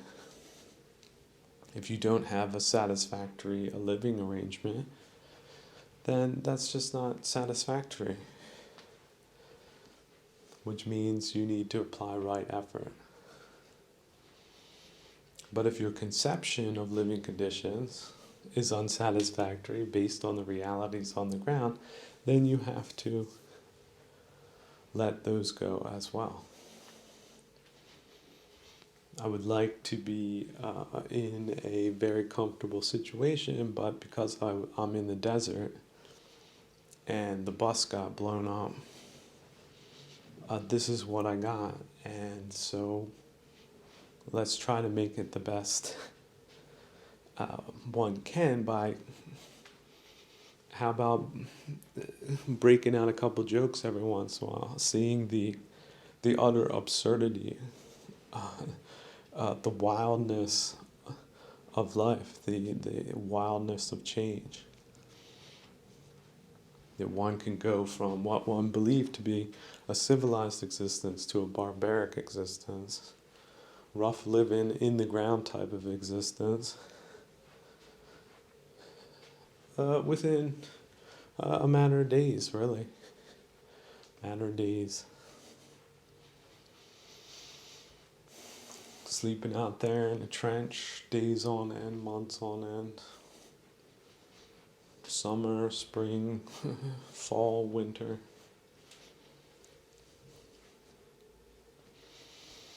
No real peace or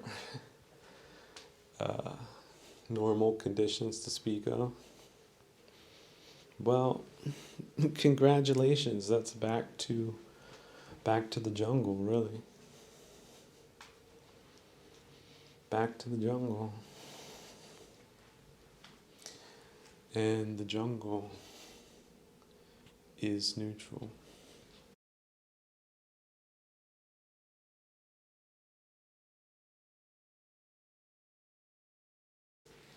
Coming back to a lot of people dealing with the wrecked social infrastructure of our times, just realize this has been a state of mankind since forever.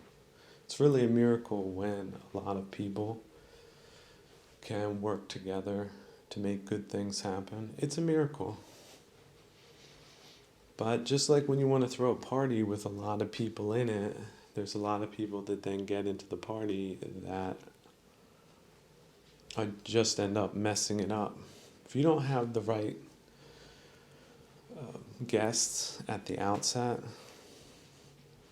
the possibility of harmony is like close to zero. In fact, it is zero. You don't want to be thrown together in a party of people you don't want to be around. But there's a lot of people that want to be around people that they like to be around, and because they're impetuous and brazen and vulgar. They don't see any downsides to them imposing in the company of others. That they would rather do what's best for them despite what's best for you. So if you have social structures permeated by people like that, or a personality like that, it's rather a question of how do you dissolve those associations as quickly and as efficiently as possible, and then perhaps re-emerge someplace else where conditions are more favorable and such people aren't acting with such impunity. But these days, yeah, you do have to get to know people better, and a lot of people have been disastrously, catastrophically misinformed about all different types of things: social issues, political issues, economic issues, historical issues. How about this memory wars? They busted out I remember Star Wars, right? That was a good time before it got wrecked in the culture war. But now they got memory wars going on. Like, no, the history was this way, and I say so. And if you don't believe me, you're a bad person. This is what the so-called international community has fractured into: the politicization of historical occurrences. Because we have a bunch of brutal people that are that out loud about doing whatever suits them, and everyone else be damned. And isn't that the personality type we're dealing with? So it's funny, if you think of people as seeds, and you super boost up a seed. Just imagine you can have a rose that gets an amazing amount of perfect attention and care. Or you get something like a stinkweed that just like blasts out, like a kudzu. It's very tenacious, it's very prickly, and it's will grow in places that it doesn't need to grow and take over. That's a great simile for strains of growth you don't want to have anywhere near you and yours. You don't want to live amongst kudzu. So that's perfectly understandable, but to you, but not to kudzu. And so if you give kudzu even an inch to work with, it will do its damnedest to wreck everything else. And so it would be funny if like kudzu would also add somehow spread seeds of other weeds, because and then it would be interesting to evaluate kudzu landscapes to see what also unfavorable plant types are able to survive in those conditions, and then just describing the unfavorableness of the landscape. That would be enough for any landscape architect to realize that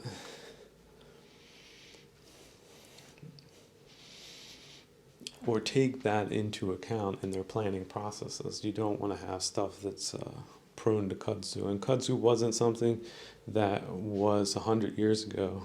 It's sort of a new phenomenon.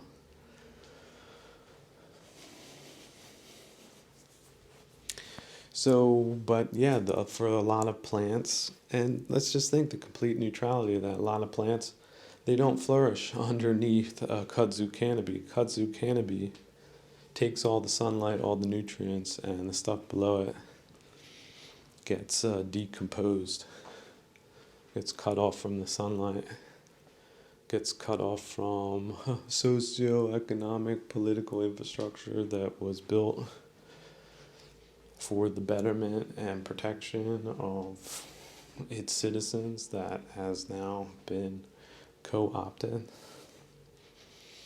Has that happened in places like Egypt or Sudan or Chad or Mali or where else? Can happen anywhere. You get a bunch of bad people.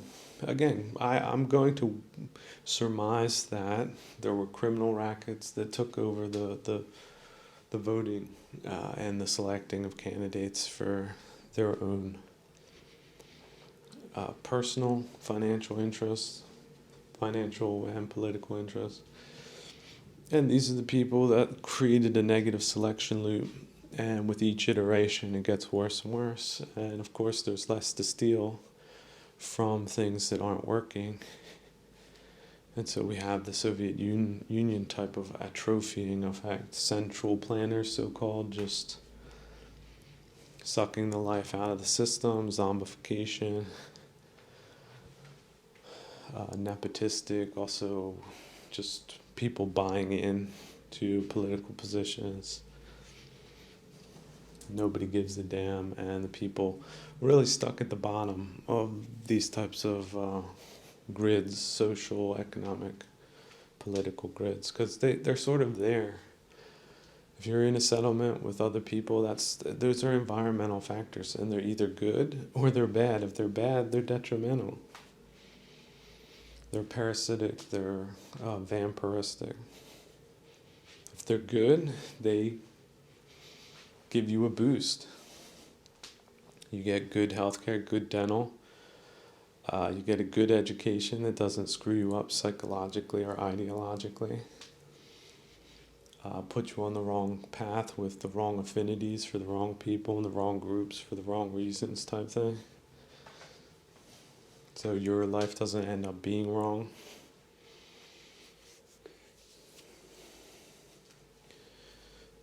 Because it's really not just about messing up your own life in social structures. Like people that have been injected with a whole bunch of bile and hate and misdirection, they attack good people. So it's not like they're the end-all be-all of these evil processes.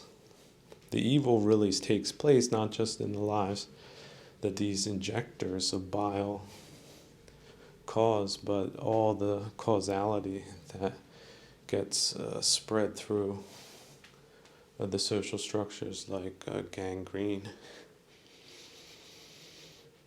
that they're impudistic, vulgar, power grab, set into motion. So again, we also have to think these are really pretty stupid short-term thinking, brutal, vulgar, criminalistic type people. So they just want to tell themselves fairy tales that there's no secondary consequences, or they like to blame people that criticize them. Like killing the messenger is something they do too. No, I'm not going to take the blame for this. You're lying. And I have the power to stop you from telling other people that I'm the one that made the mistake. That's how they try to solve problems. They try to kill messengers, and they do. In fact, there's some agencies that rate countries based on that. If the country imprisons people speaking the truth, that's a really bad sign. Now, look, there's a difference between truth and incitement. Like inciting people, that's something they do, by the way, these political operatives. They're big into finding what are the issues people are mad about and then inciting people to do bad things. That's not what I'm talking about. See, the truth gives a political body the opportunity to change its course. It's like, hey, buddy, your two front tires are flat and you're driving, and the truth is, if you do that, it's really bad for the longevity of the vehicle. That's truth-telling. The driver, if he's a good person, fortunately, we don't have those in politics today. The driver would be like, oh, really? Wow. First off, I didn't know they were flat. Thanks for telling me. And two, I didn't think about that, but you're right.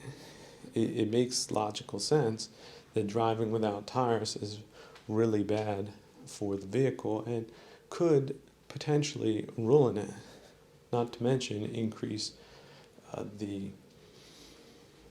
repairment costs if you ever make it to a repair shop and you have the money to pay for it, which a lot of people don't. So that means right acceptance of the truth, and then right action, which would be to stop the truck and repair the tire before continuing to drive. That's right action. And what you don't do is stop in the middle of repairing the tire and say, you know what, I'm going to doubt that first prince. We're going to get back in the car and drive on flat tires. It's ridiculous. The stupidest of person wouldn't do that. Although some of them would. There's been videos, people driving on rims. Check that one out. So in this crazy world of ours, there's people that would hear what I said, they'd say it makes sense, but there's a lot of people that are driving on rims. So if you're in a country or community at a certain time in history where truth tellers are being locked up, you're in a bad way. So let's just put it this way. You're not necessarily in a bad way, but your leadership is bad. So it doesn't matter where you are. Is it Costa Rica right now that people do that? Bolivia, Argentina, Germany, where are people doing that? Oh, Belarus, Moldavia, who knows? Slovakia, Hungary. I guess we have to add Russia to that list. China. So what does it matter what money they have? Like, this is really, once you start seeing things from the, do you want money from bad people? Why would you want that unless you're just a complete padugina? Like someone totally disconnected from good sense. How can good things come of that? Taking money from bad people. Is it worth it? Why is it worth it? So that's something that can be done. It's like a simile for life. Like, look at countries like people. If the country starts acting in a bad way, just stop. You stop doing, but feel no regret decoupling from the country. And if anybody's still dealing with that country, you need to just see them in the light of their connections to a country that is in no way good, not on fundamental issues that do matter. How you treat people, it does matter. You lock people up with false sentences. You've got cronyism in the courts. You've got a nepotistic economy. You've got oligarchs. Your country's crap. And perhaps you can change it, but it's probably not going to be by running to the incumbent political operators. It's going to be talking to people you know and forming a new party. That's something we can't forget about democracy. One of the main ways they were able to create so much destruction in democratic societies is they railroaded people into two more or less defunct and deformed entities, where you had people in the backgrounds, cronies that were in it for the party and not really in it for the candidates type thing. So self-interested groups that had no business being involved in what's supposed to be reciprocating systems. Politics is the art of reciprocity.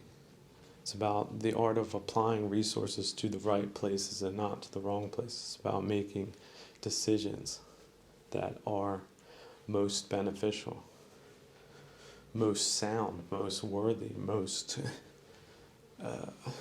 practical.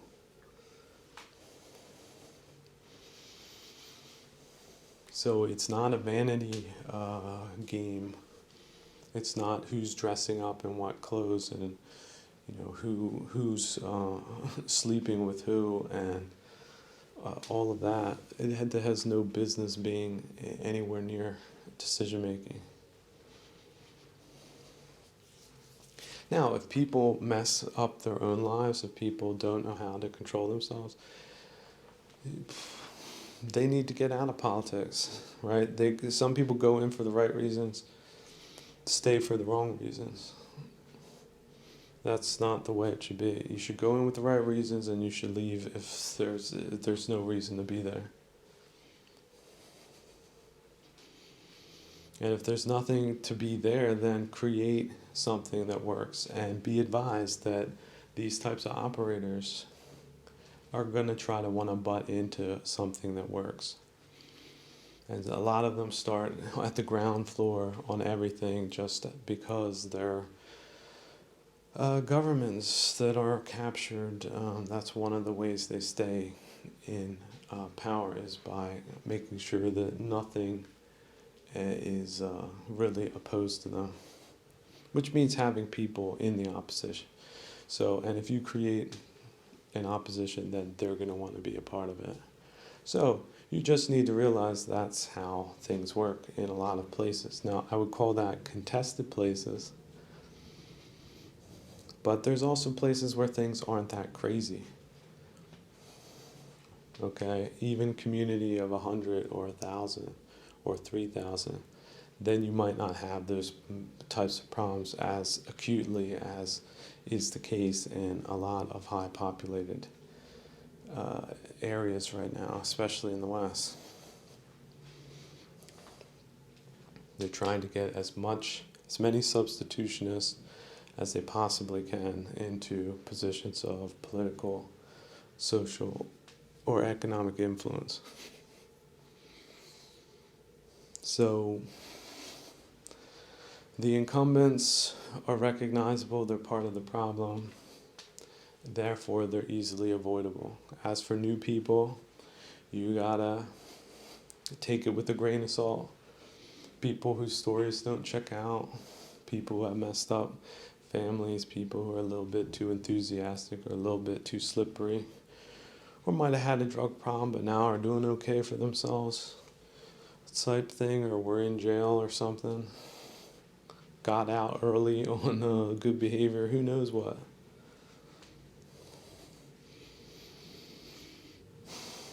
Got to be able to say, I know you feel like this is the thing for you, but this is, we got other things to do, so you're not invited, right? You got to be able to do that.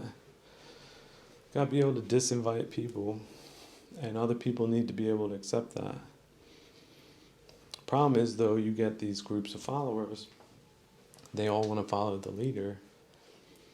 The leader's good, that's good, but as far as letting people within the followers, that's something.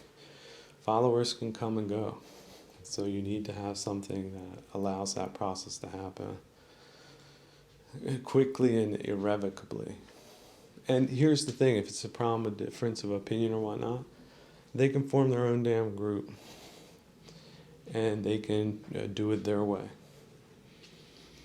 And it's really okay, because that's how the first group started in the first place. So it's a process of democracy.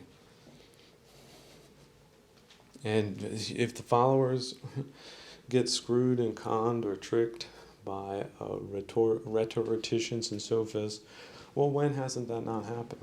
But that's not to say cynically that true leadership doesn't exist.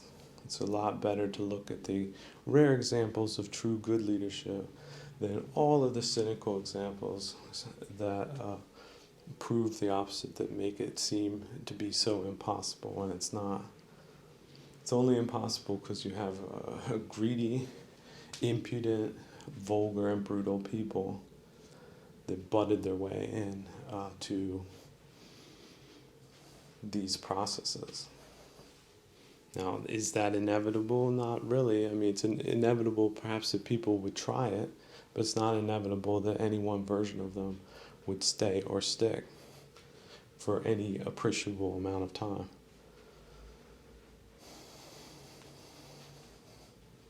So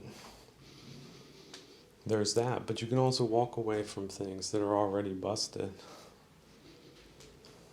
If the problem is too big, then the problem's too big. It's like, I'm going to go into this 11-story building that's burning down with my water hose, my garden hose, and try to put it out. That's just, it's not going to work. Just let the damn thing burn down. But while it's burning down and people are bashing their heads in over the rubble, you're far away in a completely different place, doing things that work for you, even if that means building a fire, which means collecting wood and chopping it up, and making sure your tent doesn't have a big hole in it, because those are meaningful things for you, and they are meaningful. It's a lot more meaningful than bashing people's heads in atop the rubble of some rubbled grid for reasons that other people have for doing that. Isn't that like one way of staying out of trouble? Why is staying out of trouble a bad thing? Why do you need to engage with trouble? Well, see, this is one of these presuppositions they want you to have, that they're the only show in town and you have to deal with them, and they're there and they're not going anywhere, and this is it, this is what's on TV, this is the only option on the menu. Well, no, you do have the option of walking away. You do have the option of regrouping.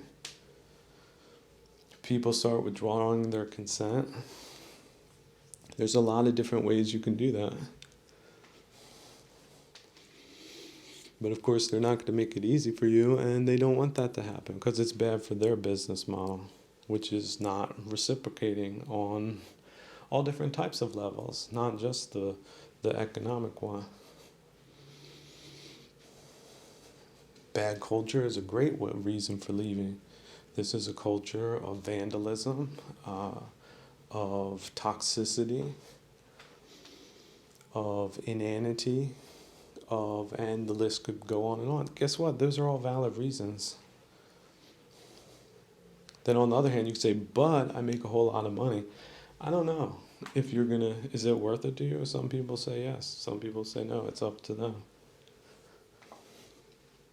Some people prize their mental health more than their physical health. Imagine that. Some people do. It's not the money people that, my mental health, I'm just going to take that for granted. Living in super toxic environments. Money's more important to them. Oh, really? Okay. Well, that's the causality you're setting up for yourself. Doesn't sound very wise, but if you're convinced, that might be a delusion helping you make all that causality happen. But some people do need to hit rock bottom before they look up. They do. That's just the way it works. They wouldn't have known that it was delusional unless they experienced the catastrophe. I had a windshield that made everything right look left. And I turned left. I should have turned right. I smashed into the wall at 60 miles an hour. So, yeah, it's time to rethink that whole vehicle. It's better to pedal power when you had a car like that, or walk. Slow walking is better than that.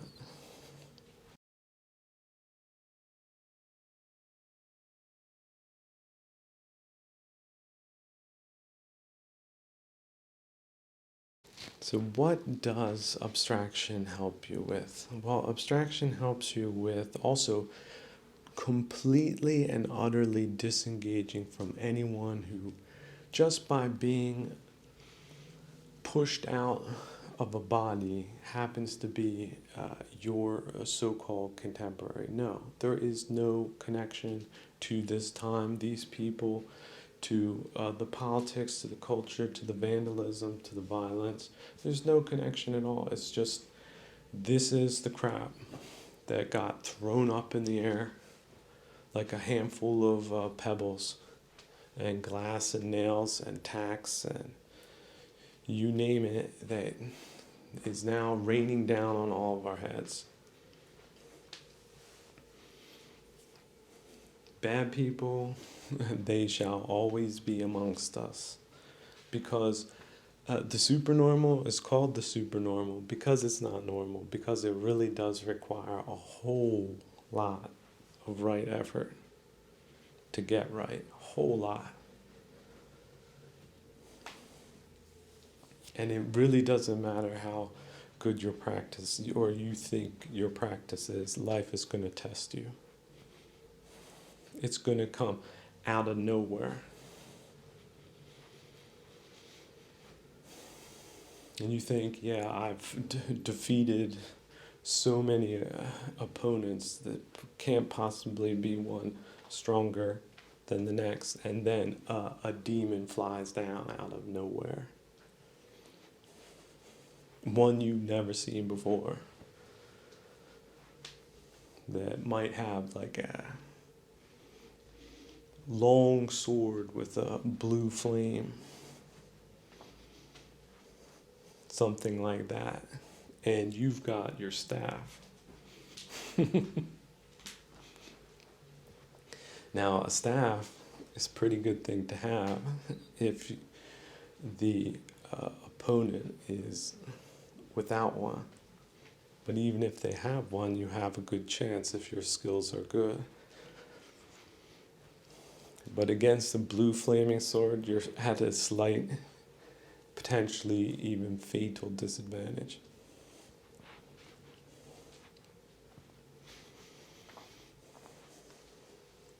But yet, maybe it's not a staff on sword competition. Maybe you can snap your fingers and disappear.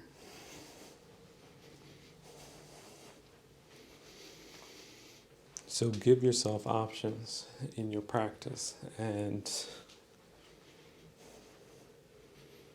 firm up your determination in moments of repose to always stay the course.